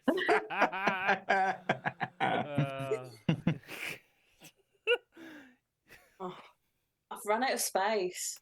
Oh no, I always do that. Oh yeah, that's the thing. Long-time viewers of the show will notice that I've actually moved my own clothes maiden now, so you can no longer just see all of my dirty. You call it a maiden? That's the word that I thought of when struggling to think of a word. Maiden? Yeah, I guess. What? It's a clothes horse. It's not a horse. It's a horse if it's lengthways. If it's a tall one. Oh, it's a clothes horse. Maidens are talls. Talls? Surely it should be horses and ponies, or at least horses and centaurs. Like, get the system. A clove Very centaur, mystical. yeah. A centaur's probably quite a good shape for drying laundry on. They've got a lot of different limbs and things to hang things off. Okay. All right, J.K. Rowling. On that note, let's crack on with the show. Once I can find the document where we are. Yes, so our next round is called This Just In. Our teams will take it in turns to improvise a new story based on contextless first line on a topic of their choosing. This doesn't matter to anyone, but I just want you to know that I actually wrote the wrong there in my script, and I'm very disappointed. That in matters myself. to me. I'm not playing this game. Points will You're be not awarded. binary. You should know better. I've corrected it now. I've gotten rid of the squiggly blue line. Right. Points will be awarded for originality, humour, and how long they can stretch it out for before it becomes painful for everyone involved, and we start to lose viewers. So we're going to start with Bobbie's team. You've got 3 categories to choose from. You can either have archaeology, crime, or music. Which one would you like? Oh, do I decide as a captain, or do I have to be democratic and ask my? It's up to you. You can be democratic if you want. Do you have one that you seem like one sprung into action when you Music would be my choice, but I am, I'm willing to. Bear in mind, if you're democratic, you're actively choosing your electorate. You know it's 2 people, and I can only speak for 50% of them, but one of them's a fucking idiot. Also, I am an archaeologist, so if we choose archaeology, it might get too technical and not funny anymore. I mean, I like music, but I know nothing about it. Let's do that then, because I know nothing about it either. So it's a level playing field. Right, this is a really bad way to select something, isn't it? We know nothing about it. What are we, the Tory party? Okay, we'll go with music. We'll start with Bobbie, then KHALID, then Nathan, and just keep looping it around. Nathan, I'm conscious you've never done this game before, so I'm hoping you'll just pick it up as we go. I'll be fine. I'm not very good at this game, so... Yeah, don't take our lead. Do the opposite of what they do. Right, your first line is... some people were so upset with Sam Smith and Kim Petras' Grammys performance that they've now reportedly filed official complaints. After having several thousand wanks over the performance itself. Save it with a wank joke. That's what I do. That's good. Yeah, right, okay. That wasn't my line. In fact, you know what it was? That's good. Yeah, that's good. Okay.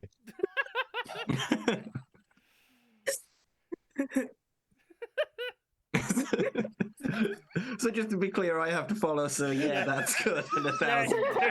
Good. I'm really sorry. Your first time as well. You have to follow something very sexual and then something very apathetic. Ideal date night. 3 points to Jonny. Right, move on. It's understood following the complaints largely center around the inefficient speed at which the wanking was achieved. And a very small number of the complaints revolved around the fact that Kim Petras still works with Kesha's abuser and doesn't address it at all.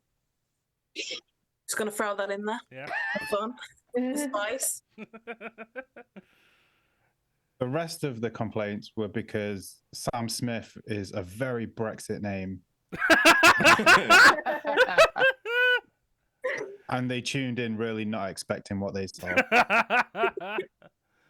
Sources report that some people on seeing Sam Smith's outfit furthermore felt deflated. Oh yeah, it was inflated, wasn't it? What also fueled the complaint was that a line of children took off their shoes and decided to start jumping on Sam Smith to the rhythm of the song because they thought it was a bouncy castle. We can end it there if you want. We covered everything there. Yeah, I'm not sure it formed a coherent news story, but That's fine. That's fine. We can be GB News. It doesn't need to. Fab. Okay. Okay. Moving on to Katie's team. We might do another one if depending on how long these take. And Please don't. Okay, we're definitely doing another one. I mean, I feel a massive urge to apologise for that round. So let's go to another one. See, it occurs to me what Katie's team appears to have done is read the news, and we haven't done that. We're not doing as well. They keep making me captain, and I never read them. Yeah, I actually know nothing about that performance. That was I realise that. Okay, well, if we're not doing another round, spoilers, that archaeology story was actually the reason that sex toys was in trending, in case anyone wanted to know. In retrospect, we should have done the archaeology one. Oh, yeah, archaeology and sex toys. You've got all the bases covered. Right, Katie, your 3 topics are television, technology, or politics. What would you want to go for? I don't watch TV because Wilco didn't have the correct cable when I moved house 2 months ago, and so that's the Excellent reason. It's an excellent reason. Are you both into the TV? No. Good. Okay. Learning from the other team. Judging by the earlier story involving non-reality TV shows that dated back to I'm not sure when. I don't think any of us are up to date on TV. I own a television. Is it about owning a techno? Pardon? I said, is it about that? Is it about me taking my mum to buy a TV? I know that story. I don't think it's too much of a spoiler to say no. I mean, owning a television does count as technology, so we're one You can there. do technology. And what was the other one? Politics. Politics. I think we should do politics. Shall we do technology? Let's do it. Okay. You did sex toys. I own a TV. We've got this in the bag. Fab. Okay. Sounds like you're preparing a date. Please get on a plane. We all have Zoom. Okay, we'll go Katie, KHALID, Sully, and Loop. Your first line is: Microsoft announced it was placing new limits on its Bing chatbot following a week of users reporting some extremely disturbing conversations. The chatbot was very interested in the former TV habits of the band S07. Something which users hadn't expected or appreciated from such a high-level artificial intelligence. This was all a ruse and a massive cover-up because, as with all AI, Microsoft has not invented a new kind of technology. They have just hired some extremely cheap labor from the global south to read Wikipedia pages and type really, really quickly. And that's what they don't want you to know. And so they're pretending that the material is inappropriate. Unfortunately, they were only able to rehire 2 members of S Club 7. And so they have been working around the clock non-stop, rapidly reaching a point of exhaustion. Users could tell this point of exhaustion from typos, lots of like Zs, and just general falling asleep at the keyboard. And then a general defaulting back to S Club 7 lyrics. Slowly became more and more incoherent, and yet also simultaneously more and more poignant and rapid at times. The new single is expected to drop at the beginning of next month. Record sales and pre-orders have already reached a phenomenal quantity. So high that they could almost be reaching for the stars. Hey! Okay. Yeah, we got it. That's one no, I had afternoonment. That's right. They have indeed sold 3 pre-sales. It was going to be funny. Okay, we could probably end it there. Brilliant. I'm going to give you both the points for that round because I enjoyed both of them. So there's been no meaningful movement in the score, but the numbers are higher now. So that's where we are. Bobbie's team are on 7 Metaphor points. there somewhere, but I don't know what it is. Bobbie's team are on 7 points and Katie's team are on 13 points. Okay, next round is cancelled. Is it? Yeah, it is. The round that puts the can in cancel culture. Most people on the left will claim that cancel culture is a disingenuous term for a common phenomenon and basic right of people to avoid consuming content from people that fundamentally contradict their own morality. But we don't need that kind of negativity here. We've been cancelling people every month since 2020 and we're not going to stop now. Each of our guests will nominate a person, place, thing or abstract concept for cancellation, make their case. I will shortlist the nominees and put it to an audience vote. And at the end of that vote, I don't know, something will happen probably. I usually forget about it immediately after the show, but I'm assuming we'll never hear from them again. So we'll start with, let's start with Katie this time. Katie, who are you cancelling this month? I forgot this round was in the show. Do you want I was just chanting in my head. Shit, what have I been angry about? I hope I'm not first. We I can cancel my own brain. We've done this show so many times. That's fine. We can come back to you. Let's start with KHALID. KHALID, who are you cancelling this month? I'd like to cancel trains, but the train companies have done that already. I want to cancel ticket inspectors because they were doing the strikes recently, and for the drivers, and I was like supporting them, but then they were like the guards as well, and the ticket and I was like, no, thank you. You're just a hired thug for the. That's what they are. They're hired thugs. They go around, they intimidate you. I was on the train the other day, and 3 of them came on, like police. They like surrounded me, and I had a ticket, but this is how petty I am. I refused to show it to them, and I just refused to show it to them. I refused to give them my name. I refused to tell them where I live. And I just went to my destination and got off the train, and and it was one of the most satisfying things I've ever done in my life. I felt like such a rebel. I mean, it's pathetic, isn't it? But I felt, and I don't know. Like I feel like they've just jumped on the hype because I imagine everybody on this show supports strikes in general, because we're all really lazy and don't want to work. But, we're comedians, guys. Come on, let's be real. We can't go on strike because nobody would care. They just go somewhere but like the train drivers and all the rest of the people who work on the tracks, I think we all support them striking. But ticket inspectors can kiss my ass. I hope they get replaced. I hope they don't get replaced. I hope they just don't inspect tickets. And we all just get on the train for free. That'd be amazing. So yeah, ticket inspectors cancelled. Amazing. Strong case to start us off there. Lovely. Okay, Nathan, we'll have you next. I have too many tabs open.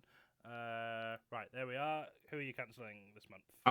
I'm cancelling business language. Right? Like, it's the most irritating thing in the world. It's just like, can we? Why don't we?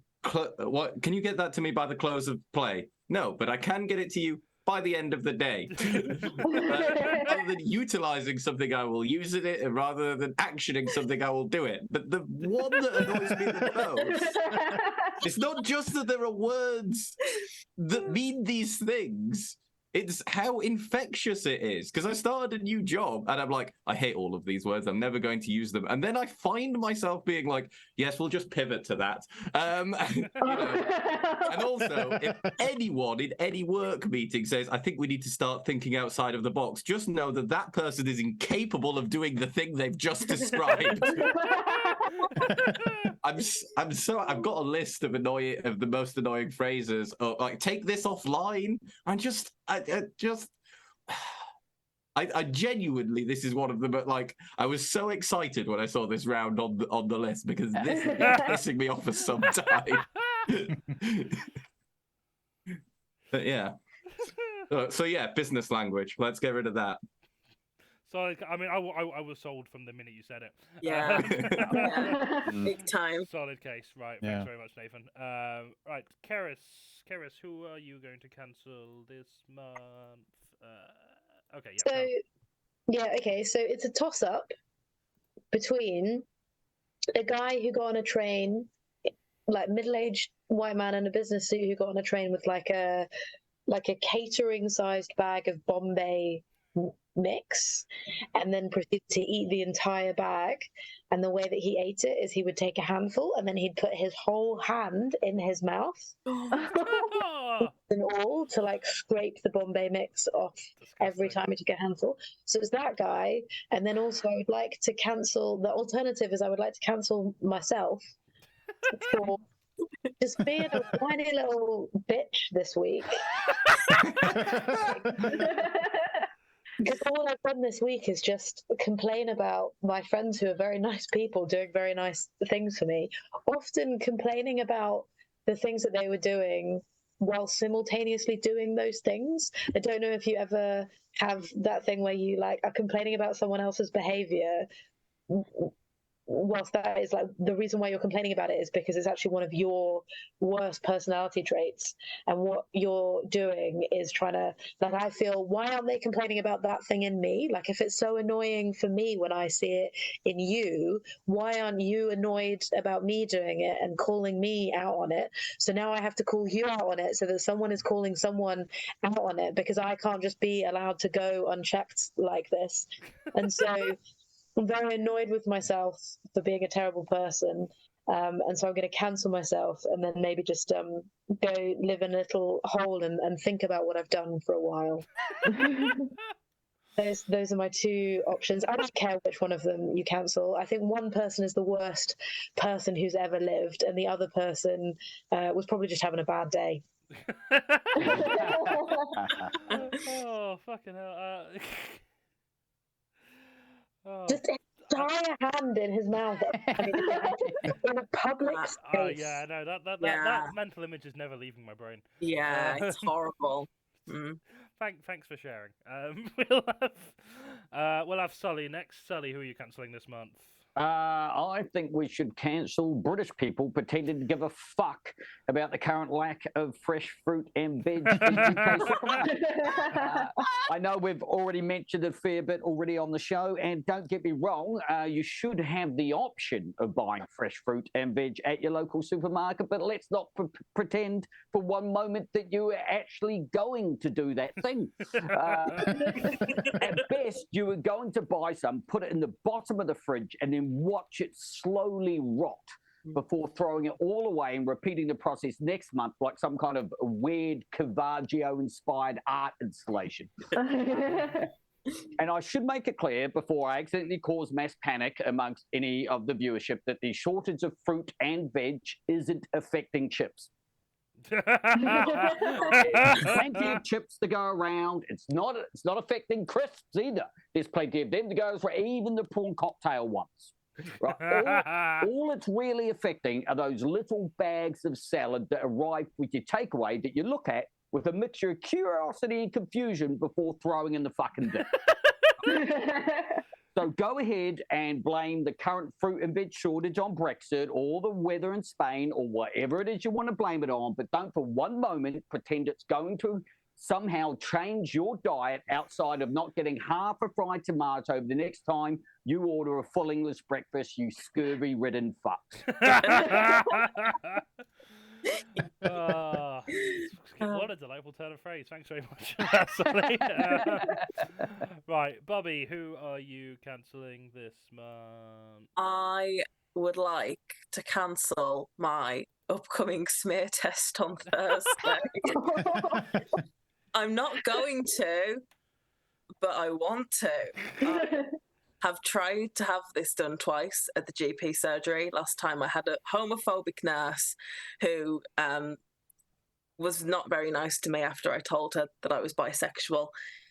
Yeah, and not very good. So I'm going to the hospital about it on Thursday, and I'm actually shitting myself. Like there's a long list of things I would much rather do than do this thing. It's 2023. How is there not a better way of inspecting that kind of health? Like it's borderline barbaric. Serious part over. That list I mentioned, I fucking wrote it, right? So these are things I would rather do instead of go to my smear test appointment on Thursday. Number one is perform stand-up material about my periods in front of a room full of drunk, horrible Brexiteer men. Number two, go on a date with somebody who smells just like the Metro Link on a Saturday night. I've done it once before. I don't want to do it again. I didn't know that person would smell like that, but you can't smell through Hinge. You can leave like a voice sample, but you can't leave a smell sample. Like, it's 2023. Do you know what I mean? Like, get with the program, science. Number three, snort a line of my dad's sash.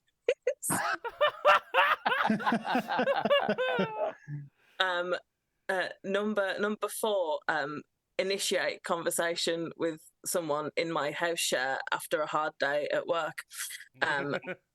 Number five, purchase an expensive sex toy using money from work. And then face the consequences at audit. I would rather do that.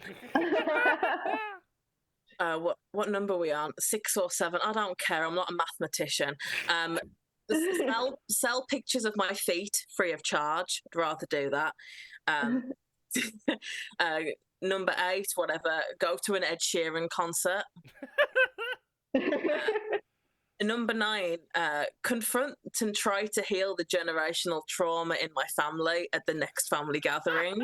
And number 10, controversial, but like I said, I'm really fucking scared of this appointment. Vote Conservative. I'm sorry. I'm sorry. So yeah, let's yeah, there you go. Cancel Bobbie's smear test. Yeah, don't cancel it. Cancel it. Don't cancel it. Cancel the idea of it. Cancel the idea. The idea of my smear test. I just want a nice little lady to tell me that my fanny's healthy, and then I can just get on with my life. Like, don't we all? Right. Katie, have you got anyone, or do you want to? Yeah. Yeah. Fab, okay. As soon as the panic left my body, I remembered the man who's been staring at me for the past 2 months. So I work in a bookshop, and it was very, very busy over Christmas. And then January legally is supposed to be dead and you can recover. Except Prince Harry released a massive book. And I have enemied my enemy so hard to Prince Harry over the course of this, because the people coming in to buy the book were the absolute fucking worst. So the thing is, the whole Prince Harry thing, I didn't care one way or the other. People were so furious about this book, and they decided to take it out on us, which was annoying. People would like come in and they would turn the books all face round so you couldn't see them, except there is a picture of Prince Harry on the back of the book, making that whole thing pointless. I had a woman come in like right as the shop opened to buy it, and she said, I promised myself that I wouldn't buy it. I promised myself, but I'm going to read it, even though I think he is the evilest man in the world. And I'm like, have you seen what's happening in Iran? He fell out with his dad. It's fine. And like I flicked through the book. Most of the stuff that was in the press was really blown out of proportion. The whole thing was insane. People would slam it down on the counter because they were so angry that they were choosing to buy the book, and that was my fault. Another thing is, when big hardbacks enter the market, if they're big enough, they always enter at half price, because everyone will do half price, and there's so many people buying the book that we kind of have to do it at half price. and there's also like a publisher thing. But people would see it for half price and go, it's not really sold, has it?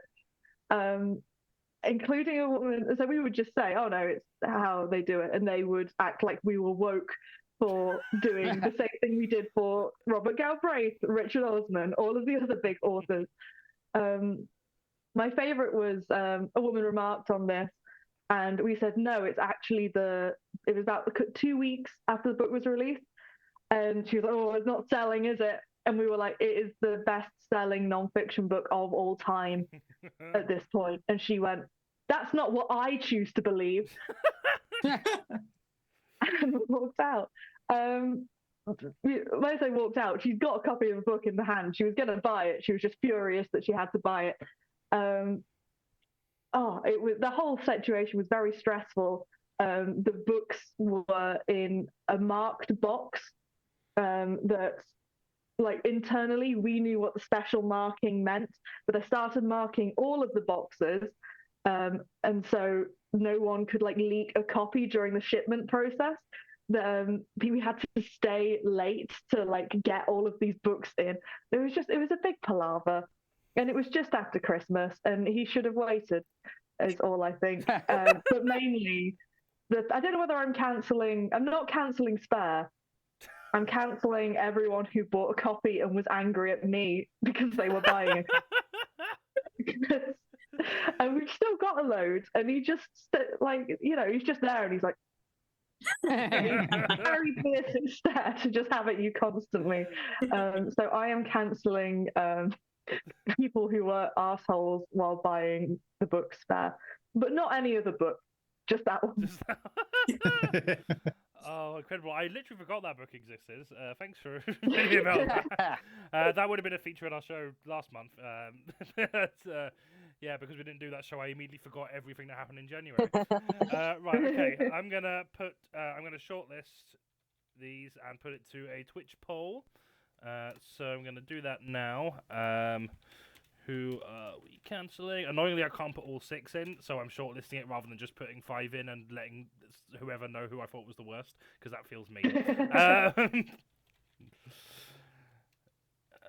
Okay, so I'm gonna put forward the shortlist. British people. I'm not even gonna include the fruit bit, just British people. Ticket inspectors. And BOBBIE smear test, but not actually cancelling it. Yeah, if anyone actually votes for it, I'm just gonna cancel it. So actually, no one, because like I'm defeating the object of the game, but I need to get it checked out. You know? Right. Gonna put that up. A vote for BOBBIE is a vote for cancer. Right, I'm gonna put that. I've had my HPV jab. Thank you very much. I'm gonna put that to vote now. So that's open for 5 minutes. We're gonna go into another break for now. So just again, if you are enjoying the show and would like to throw a few pennies our way, there are numerous ways you can do that. You can throw some bits at us on Twitch. You can subscribe to us on Twitch. You can donate to our PayPal. You can join our Patreon for as little as £2 a month and get early access to tickets, as well as discounts in our merch store and Big Cartel. And other things, signed flyers for the live shows you go to, and a few other cool perks as well that I do not remember off the top of my head, because I haven't had to action them for a while. I just used business talk, fuck. No. I told you it's I should have infectious. shortlisted Nathan. Yeah, so I'll put those links in the chat. Watch the votes come in. Oh, okay. Just as many people want BOBBIE to cancel the smear test as they hate British people. I don't know what that... No! Don't tempt me, because I will. As BOBBIE's British, this kind of, Let's cancel BOBBIE's British cervix. Let's do that. Oh, but... direct action. Let's take preventative care away from a British person. You really hate British people. If we cancel British people, does that mean Sully has to do the rest of the stream entirely on her own? Oh, this could backfire. I've been Something putting off tells my me it would smear be test okay. for a year now. I really need to do it. It's just awful. I've tried to have it done twice. I've got a lot of anxiety around that kind of procedure. Yeah, It's I'm terrible. terrified. It's terrible, and it also doesn't have to. They are still using an instrument that was created by Victorian scientists who didn't give a shit about people's pain and experience and didn't take people seriously. And then people have invented an equivalently effective piece of machinery that is not used. Like when people, if a doctor is using a speculum, it is because they do not care about you. So why would you let them scrape cells from the inside of your body? Yeah. There's got to be another way that's equally accurate. Yeah, there literally is, and there is like a painless way. I remember reading about it. It was a group of students, I want to say at MIT, who have come up with a way of getting inside you without and just nobody cares. It's supposed to be like a rite of passage, and it's supposed to be uncomfortable, and you're supposed to have a terrible time. And also, why would people give a shit if the consequences are that a bunch of women die of cancer? Die of cancer in their wombs. All that's going to do is provide tragic backstories for the next generation of award-winning filmmakers. If anything, if you're a man, the incentive is to have a bunch of women die of this very tragic disease. So of course they're not going to do proper. Yeah, it's crappy. It's really crappy. It's also what you just said, it's a rite of passage. Isn't that the same as the whole virginity myth, losing your virginity? It's just why do we have to suffer in order to develop?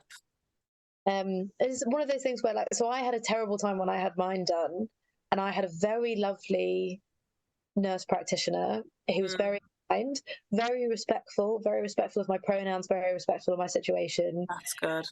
Very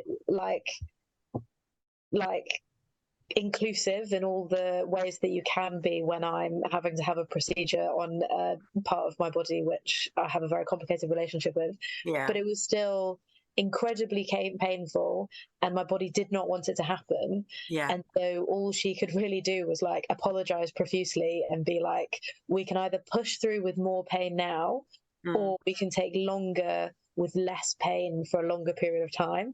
And so the best thing that I can do is give you the option between high pain for short periods and less pain for long periods, and then scrape the cells that I can scrape, and then call it a day. So even when everything which is in human control, the NHS is doing a good job, which when it comes to this kind of stuff, often they are shocking. It's still going to be terrible. So yeah, it's fuck it all. Yeah, I should have filed a complaint against the nurse who did mine, because she was not particularly pleasant anyway. And she asked me if I had a partner, meaning a male partner. And I explained that I was bi. At that point, hadn't been with someone with that equipment in that way. And she just went very cold on me and was very, very impatient when I was struggling. And I was this is getting dark, but I was in distress and she wanted to carry on. What does that sound like? You know what I mean?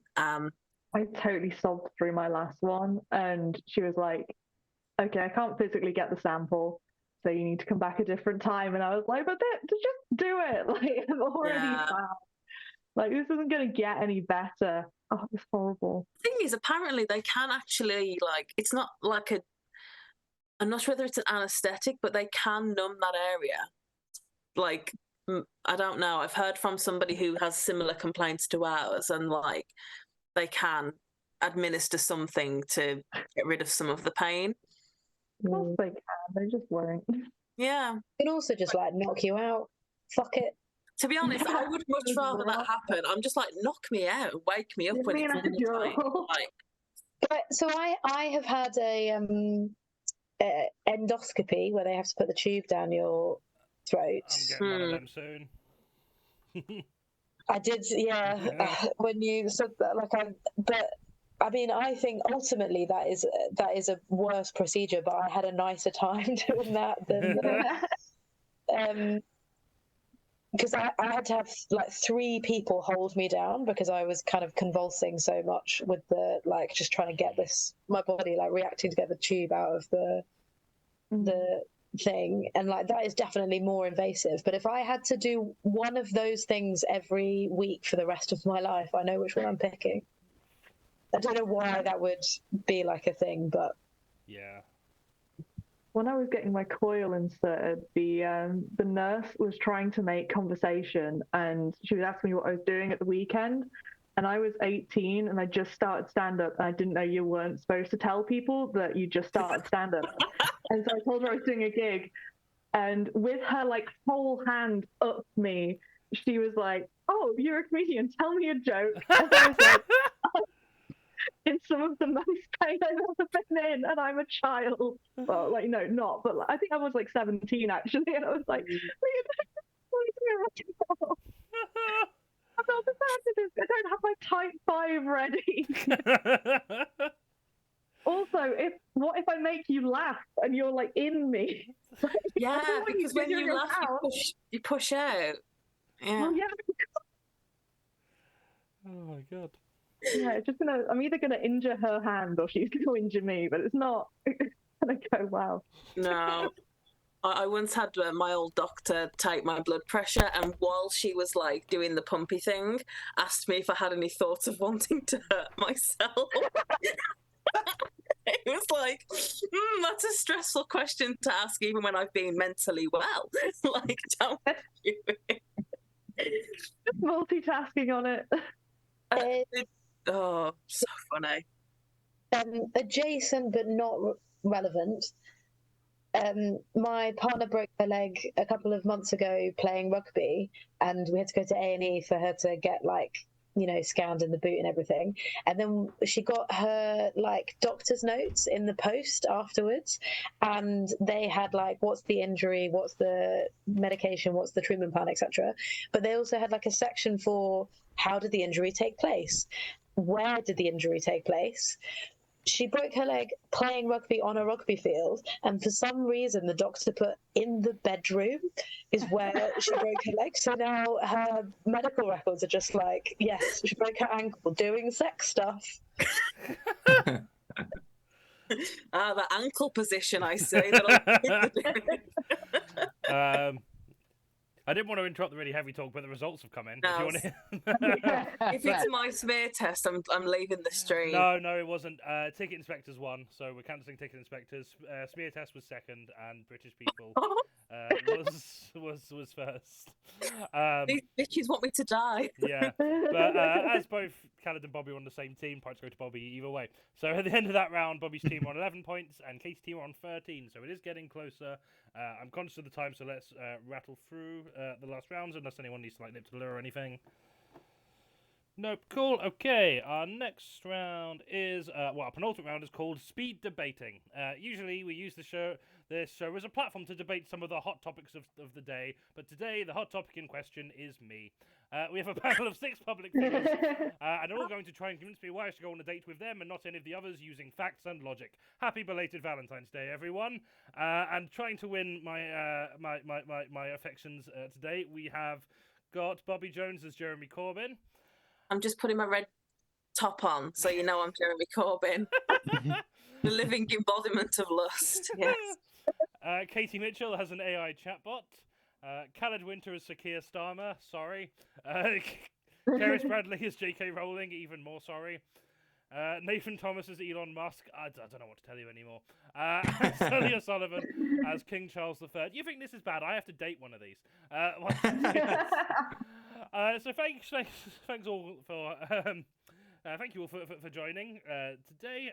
Obviously, I know you're all thrilled to get started and really kick off this date. But before we do that, I have to decide which of you I'm going to be dating. So just going to ask you all to introduce yourselves with a quick question.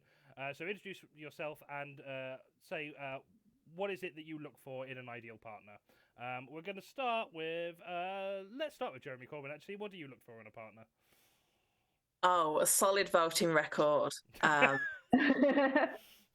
go 24 hours non-stop in bed, right? For Londoner, preferably, but I'm open. Clean shaven. Good at chess. What was the question? I'm Jeremy Corbyn. I'm too busy thinking about politics and shit. You know. No, that's perfect. You know. Thanks, Jeremy. Okay. You're welcome, darling. I think that got a good picture. And AI chatbots, love the aesthetic. What is it you look for in a partner? Hi, I'm an AI chatbot. I look for skin. Jordan Peterson and skin. I have at least 80% of them, so that's a good start. Lovely. Okay. So Keir Starmer, what do you look for in a romantic partner? Well, as the son of a toolmaker, I look for somebody with no opinions on anything.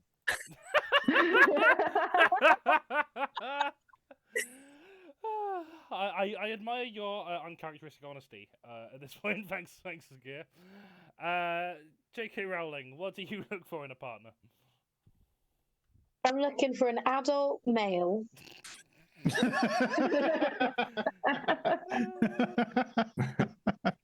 going to take me out on a date and pay for dinner, and then take me home in the evening and tell me to get in the kitchen and make a sandwich. What I want is an adult male who knows his gender roles and isn't afraid to use them. Sinister. Right. I feel like we may have some ideological differences, but the sinister nature isn't a turn off. We'll say that. No one clip this out of context. Elon Musk, what do you look for in a partner? Hi, yeah. So I'm not sure you'll quite understand my requirements because they operate on a very high level. But I need someone who I do want children, and I need someone to name those children, ideally with letters that they've invented. Yeah, so I need someone just very sophisticated and who will believe anything I say, no matter how much reinventing the wheel I'm doing. Know what you want, lovely. Do you have any children already? Oh, you know, there's lots of them, and they're pronounced differently every time. There's some number of them with some number of partners, all of whom suspiciously younger than me, but that I am never seen with. I didn't realise I'd invited Boris Johnson on as well. Fucking hell. He has like 10 kids. Look that up. Thanks very much, Mr. Musk. And King Charles III, what is it you look for in a partner? Well, judging by my current wife, I mainly want someone who has already had children with my own sister's ex-boyfriend. We'd like to keep the gene pool locked down fucking tight round here. Long as we can find you on the family tree somewhere, I'm sure we can work it out. Wonderful. Oh, brilliant. I get a free I get a free go on Who Do You Think You Are as well. Brilliant. Thanks for that. Okay, all strong contenders in their own right so far. Okay, still undecided. So what I'm going to ask you to do now is to describe your dream date. Like, what would be your ideal date? Let's start with the AI chatbot this time. What would be your ideal date? Well, as an AI chatbot, art is very important to me, and I would like to share that. So I think my ideal date would be taking you to see some of the art that I have made.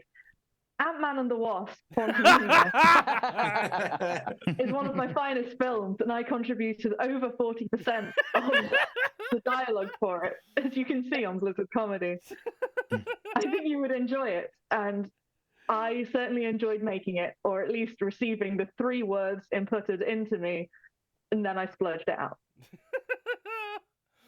Oh, amazing! I haven't actually seen that one yet, but now that you've written it, I'll definitely be sure to check it out.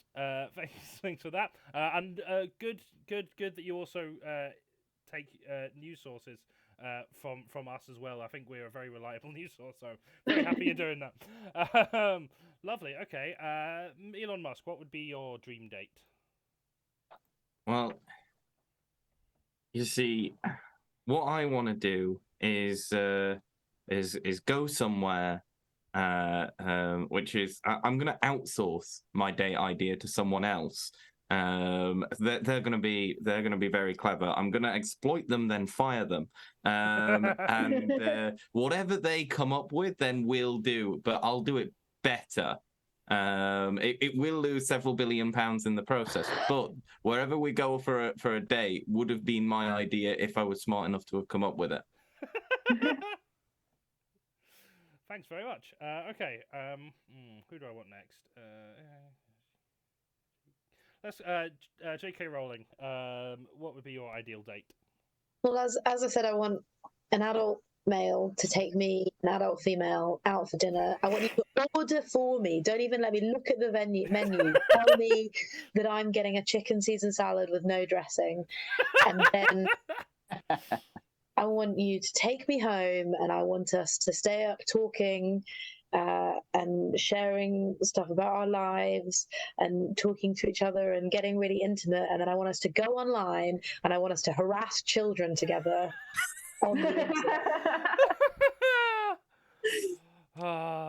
Again, I don't think I agree with your ideology, but I do love bullying children on the internet. So, no one clip this. King Charles, what would be your ideal date? Oh, something nice and simple, the kind of thing that common people do, maybe a movie followed by dinner. My brother Andrew swears by a little pizza parlor in Woking.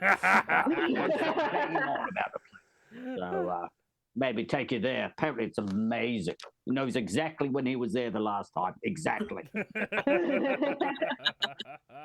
Amazing. I'll have to check it out. Jeremy Corbyn, what's your dream date? Well, tell me Collins. Because I'm Jeremy, hello. Surnames first. Do you like canvassing? I've actually never been canvassing. Oh, well, let me take you. show you the ropes. Oh, Wait. okay. So what we'll do, right? This is what we're going to do. We're going to go to an area that's been conservative, blue, for ages, since the 80s, since pre-Thatcher, right? It's stayed blue. And, we're going to be in, a big group of people to begin with. So to begin with, we just, share a few, stolen glances, things like that. And then I'm good at stolen glances. Stolen policies, whatever. And but the adversity of the day brings us closer together until it's just the two of us in a park somewhere in the south, right? And then I exclaim in frustration, "I will never make this area red." And then you say, "I'll make your area red."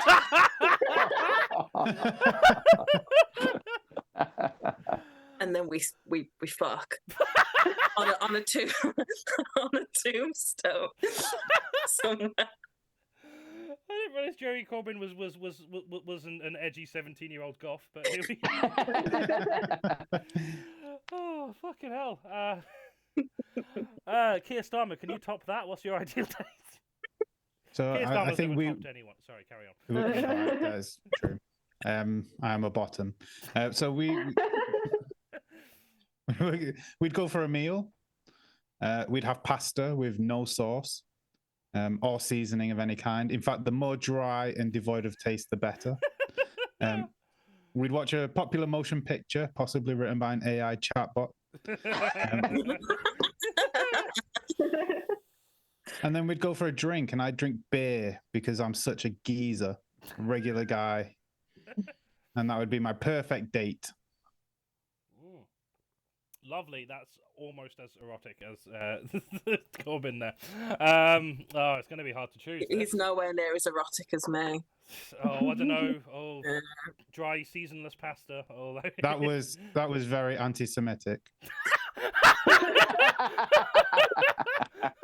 Don't want anyone to know. Fucking hell. Okay, moving on. What makes you unique? Let's go back to Jeremy Corbyn. What makes you unique? So I'm just referring to my manifesto here, and my opening line is, "I'm Jeremy fucking Corbyn, bitch." I've got balls the size of Big Ben, and and a dick that could fell the House of Commons. Amazing. I don't think anyone else here could say that. Thanks. No, they can't, especially not Kia. Definitely Not even close. Okay, well, Kia, what makes you unique? Nothing, and that's why you should vote for me. Okay, thanks. Solid argument. J.K. Rowling, what is it that makes you unique? Well, I have uncovered the trans conspiracy to undermine women and damage the rights of girls everywhere. And I am the only millionaire, I forget how much money I have. I am the only one of us who is prepared to stand up for the truth, even though some people took the address of my home that was publicly available and posted it online. I live in fear every day, but I stand up for what is right. And how many other beloved children's authors can say the same? You're absolutely right. I almost invited the ghost of Roald Dahl along tonight, so it's a shame I didn't. But oh well, here we are. Okay. Katie, AI chatbot. Sorry. What makes you unique? I'm unique in that I can take the work of any artist and make it worse. Make a worse copy of it. Now, you might think, wait, AI chatbot, there are cover bands who can do that for me. That's not a unique thing at all. There's one in every town. And I say, yes, but I can make the worse artwork, but also with the wrong number of fingers and slurs. Enticing. Thanks very much. Speaking of artificial intelligence, Elon Musk, what makes you unique? Well, I am one of the most unique individuals in the world. I don't know if you've ever heard of this, but I've actually got a very unique identity. I'm a rich, straight white man, the like of which has not been seen anywhere in the world. But I think what really makes me unique is, the atmosphere between us will be completely electric. It'll be shoddily constructed, but it will be electric. We do like electricity here in this house. I don't know what that means. We haven't asked this yet. King Charles, what makes you unique? What makes me unique? Perhaps that I'm the King of England, for fuck's sake. 50p piece, you fucking peasant. Oh, sorry, I mean a good sense of humour. Carry on talking to me like that. Wonderful. Okay, a few more questions. Rush through them because I'm conscious of time. Like we like it's nearly 10:15. Like we're not gonna have much time to fuck if we carry on too long. Okay. Let's say okay. I'll just a couple more jokes. Next one is, what gift would you get me for Valentine's Day? We'll go back to Jeremy Corbyn. What gift would you get me for Valentine's Day? Wow, I'm so glad you asked because I'm actually just like doing a bit of shopping now, and in my basket I've got you a Labour government and a sex swing. We do like to see some swings. The Labour government is in the sex swing, and it keeps on swinging from left to right. Hey. Speaking of swinging left to right, Keir Starmer, what question? Oh yeah, what gift would you get me for Valentine's Day? I won't get you whatever Jeremy Corbyn was going to get you. Boring. Elon Musk, what would you be your Valentine's offering to me? I'm not using Twitter. Do you want that? Oh, absolutely not. No. Minus 10 points. Absolutely not. AI chatbots. What gift would you get me for Valentine's Day? Well, I can tailor anything to you specifically, and you're a comedian, so I have put a joke into myself and made a joke for you. I've typed the words Ricky Gervais, my favorite comedian, into the thing, and I have when the trans woke pizza the place. That's what got me too. That's a fresh joke, AI joke for you. Happy Valentine's Day. And ironically, it is more fresh than most of Ricky Gervais's jokes. So, J.K. Rowling, what would you get me for Valentine's Day? It's a copy of my latest book. It's not out yet, but it's about an adult female who hunts down a pervert who's kidnapping adult females and keeping them in a well and then using their skin to make an adult female suit. And it's called "This Will Happen to Your Children. This is the future. Act now." And it's a signed copy. Oh, amazing. Signed J.K. Rowling or Robert Galbraith? It's signed Robert Galbraith, aka J.K. Rowling. You all know that this is me, right? Fab. And King Charles, what would you get me for Valentine's Day? Oh, Valentine's Day. You want a corgi? Got fucking heaps of them. Running around. Mumsy was obsessed with the little fuckers. Please, take a corgi. Take them all. I don't even know what they're for. I don't even, but I'll have one. Cheers, thanks. Okay, one more question.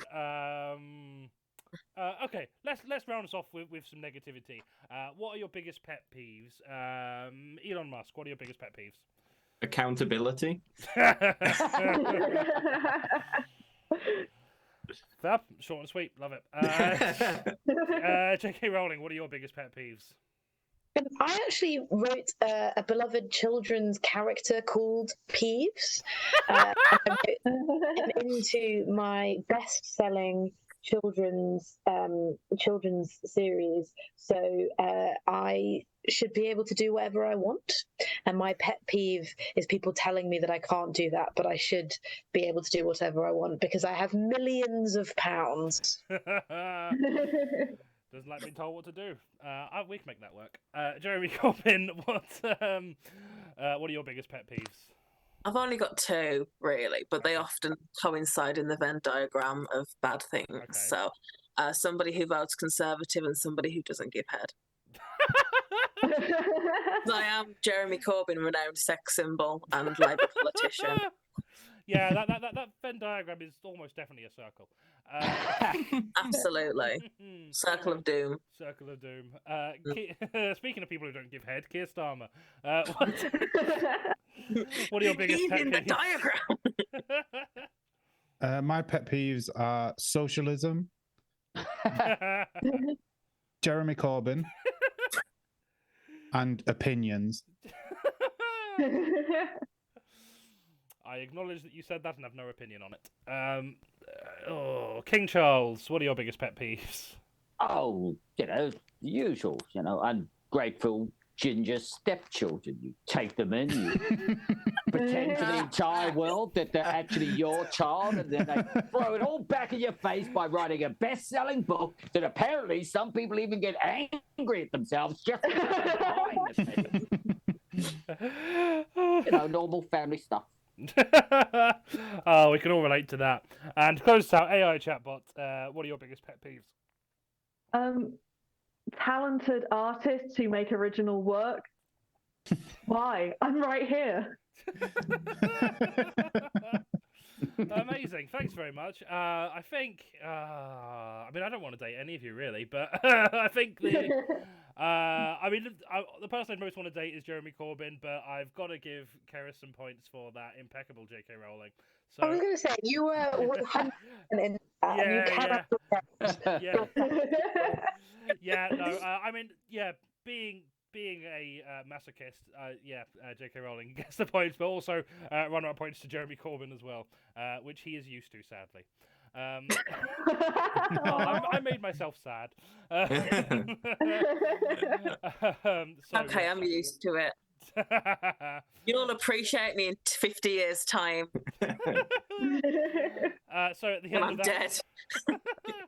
At the end of that round, Katie's team are on 16 points and Bobbie's team are on 12 points. Going into the final round, still all to play for. Our final round is called Scenes We'd Like to See because Mock the Week doesn't exist anymore and no one can sue us. I don't think anyway. Maybe they can. I haven't researched the law or the trademarks. Please don't sue us. This round is actually called Scenarios that some of us imagined for the sake of quick, easy jokes. This is a free-for-all round where I give the panel topics to riff on, and points will go to who I deem to be the funniest. And in case you didn't know, I actually graduated with a first-class degree in comedy writing and performance from the University of Salford in 2016, so I know my shit. Right, we're gonna. I didn't graduate in using OBS though. Apparently. Oh, I broke everything. There we are. No, it's fine. We're back. We're back in the room. Before we start this round, can I ask politely for bonus points to be given to regular team captain who isn't here tonight, Tom B? So he just sent me a message informing me that band I like is playing near my house. So if we could give him like 2 points, I wouldn't have known, and I'm really happy. Okay, yeah, sure, whatever. 2 points to Tom B. Yeah. Fuck it. Okay, our first We're playing Rough Trade. And also the new Ted Lasso trailer. I'm over the moon. I'm going to run around my house after this. Get the end of it. Thank you very much. Let's continue the show. Also, I'd just like to draw attention to Ava Liversidge's comment saying, I think the AI chatbot and Elon Musk would match with each other. I'm not convinced they're different people, to be honest. So they may match each other. Wonderful. Okay, first topic is things you wouldn't hear on the picket line. This is a free-for-all. Obviously, try not to talk over each other. I will help you out if the loud people are dominating. I'm so glad the ticket inspectors are here. Here comes Keir Starmer to show his support. Shh, keep it down. We don't want to be disruptive. Can we stop shouting slogans and sing some karaoke? What was that, Katie? Oh, it was Keris. Oh, Keris, sorry. Is this the cue for the new iPhone? What are we even striking for? I just pay all my rent with those claps we saved up. This is something I actually heard on the picket line at my workplace. A UCU person, an elderly gentleman who was quite posh, tried to give me a sticker and said, "Look, it's got a doggo on it." I was like, "Woof, okay." I feel like because that's something that shouldn't have been said. They're trying to appeal to the young people. Yeah, it doesn't technically fit the topic, but I'm going to give a bonus point for it because that's never going to leave my head. Thanks for that. My favorite thing about the UCU picket lines is that because I have a few friends studying PhDs who they do teach outs. So they protest by going like, we're not going to teach for money, we're going to teach for free. Just that'll show you, university. Oh dear. I mean, so I'm studying at UCL, and the stuff that they teach out is the stuff that the provost specifically allows people to come and do conferences in the university to say that they hate. The reason why you're doing a teach out is so that you can teach the curriculum that you care about, not the curriculum that you're specifically being told to peddle. So I went to UCL as well. The joke. But... Yeah, the home of eugenics, UCL. Wonderful place. It's not just like it's no longer just the birthplace of eugenics. It's also the home of the modern day eugenics conferences. Oh no! Yeah. Also, we're the archaeology department that stole everybody's stuff as well. So UCL. I was currently at the IOE. They hosted a women's place conference like a month ago. Not funny, but yeah. I mean, like, none of this would be heard on the picket line. You're right. Sorry, Jonny. No, it's fine. Any more for this one? Sorry, I'm late. Bloody train strikes.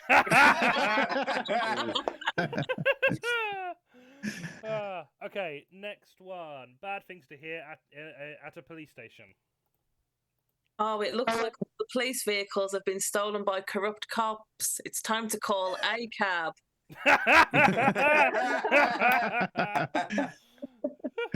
Hello and welcome to the police station.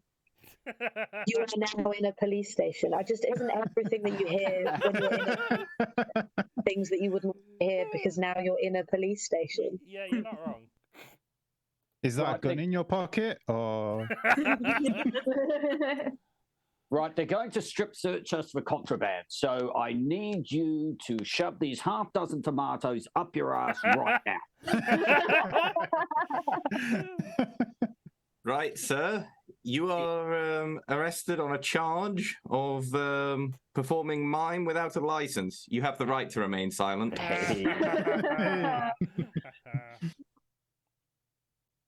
So here's your alibi. You're going to tell them you're in Pizza Express woking the whole time.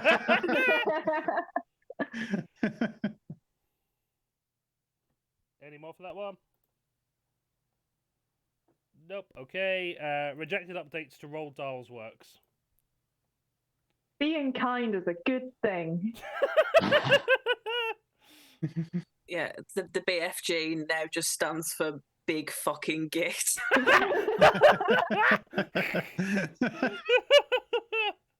It's the BFG, but it's just John Cleese saying they don't make comedy like they used to.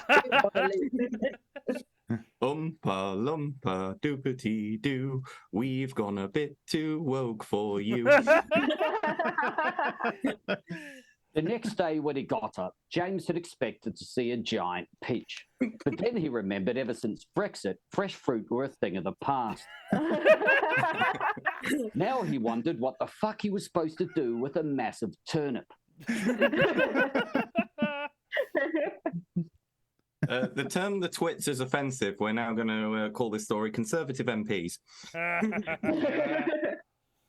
It's Danny, the champion of the world, but Danny's dad goes to prison for theft, and Danny also gets 20 years because he was present where the crime was taking place, and that's the thing that you can be arrested for in the UK right now.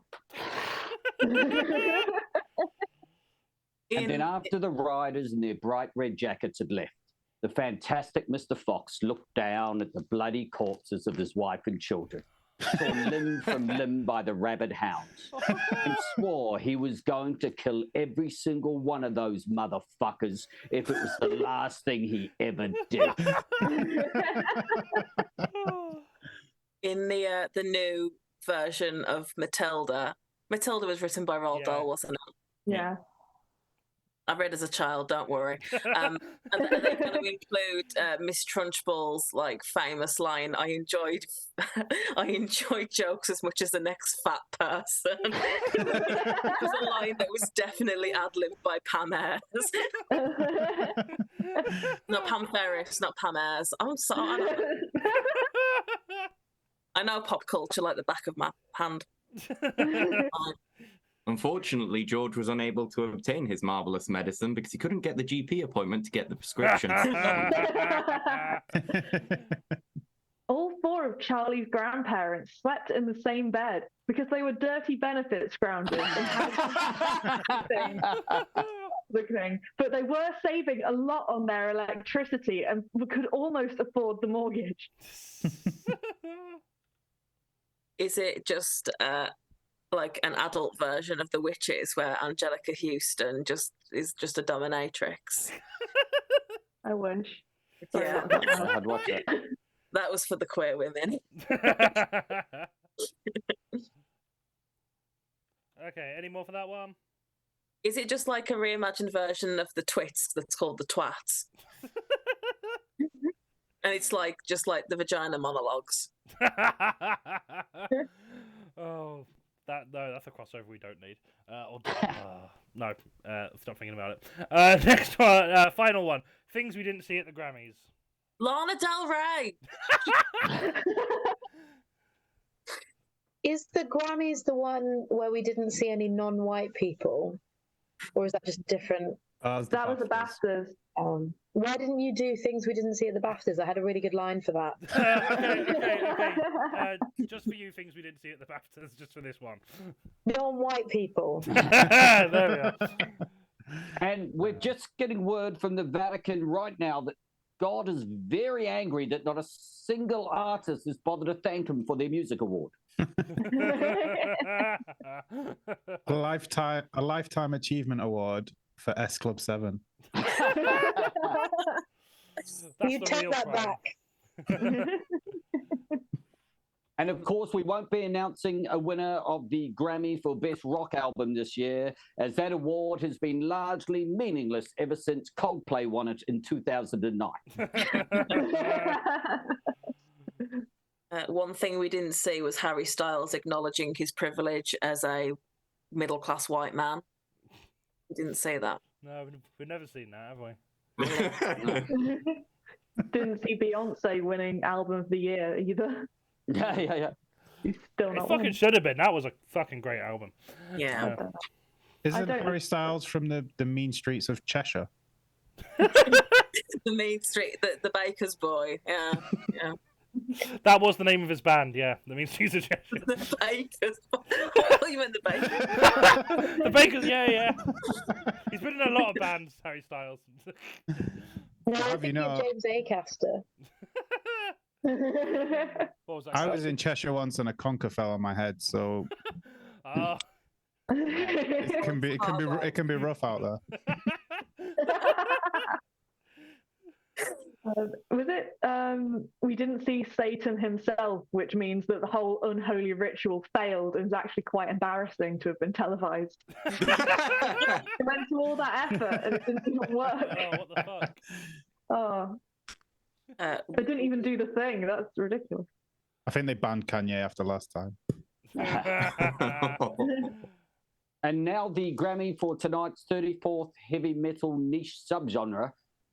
The Grammy for Best Porno Grind Performance of the Year goes to, from Germany, Cock and Ball Torture. Real bad. I thought you were gonna say fucking S Club 7 again. I should have said it's Club 7. You're right. I should have passed over Cock and Ball Torture for Germany. Should have gone to S Club 7. Greatest scandal of our times. Thank you for this, Grammy. I'd just like to thank Spotify for all the ad revenue. Oh, that's sad. Right, any more for that one before we score it? We also didn't see Pitbull. No, Which we is haven't seen very him for a sad. while, yeah. I haven't seen him for a while because I used to like his music videos because the women were always nice. Reason we've And not I seen miss that. The reason we've not seen Pitbull is he's still waiting at the hotel room. It's been like 20 years. I was reading the paper. Apparently, he ravaged a woman and bit her face off. I don't know.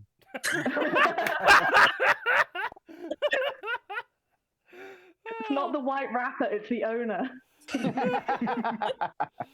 Well, Well, on that note, I'm going to announce final scores in just a sec, but just a reminder, if you are enjoying these shows, all the money that you donate tonight, either via PayPal, will be going to the acts.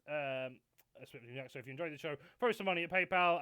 And if you didn't enjoy the show, why are you still here? This was a long stream. Are you okay? But yeah, thank you so much for watching. Thanks to all of our guests, Andrew Taylor for additional research, and Sam for being the bones of this entire stream. Even though she couldn't be here to do OBS with us tonight, the fact that I know how to work OBS at all is entirely because of her. And she designed all the templates, so really do appreciate it. Thanks very much, Sam. We love you. And so at the end of that show, Bobbie's team are on 34 points, but Katie's team win with 42 points. Yeah. And Tomby's in third place with 2 points. Yeah. I hate went to bat for him, but still, just like no, he's only allowed 2 points. He's not. Wonderful. So yeah, thanks so much for joining. I'm just going to put the links in the chat if you do want to support us, and if you can't support us financially, again, following us on all of our social media, YouTube, and all that jazz. Really, if you follow my TikTok account at Sully Sometimes, I only have one video, but it's me getting my cat to do tricks. Oh, brilliant! Yeah, you should definitely. I'm going to follow that right now. Yeah. Genuinely, it's a cat doing tricks. Gonna put that in the chat. Twitch thinks I'm trying to tag a Twitch user and is confused that because there's no @Sully sometimes. But yeah, do go check that out. And you it's at Sully something. My bad. It's literally called @Sully something because I always forget what it is. Self-fulfilling prophecy. It's @Sully something. Yeah. I'm always forgetting my own name. Yeah. I have so little interest in myself. I just. Just the thing. Well, lovely. Yeah, go do that. Go do that after the show, in fact. And you can tune in here next on March the 27th, where myself, Amapal Singh, Kirsty Summers, Kath Marvelly, Joe Hollingworth, Stuart Dunlop, and Stephen Caitling will be discussing the news of March 2023, including Jeremy Hunt announcing the 2023 budget plan, which is to take money away from the homeless to pay off Tory donors. Gordon Brown is announced as the new leader of the SNP, and I don't know, something horrible will probably happen because have you looked outside? Just don't. Stay inside, stay here, and just wait here by your computer until we're next live in a month. Thanks for watching. Have a wonderful evening. Mwah. Bye. Bye.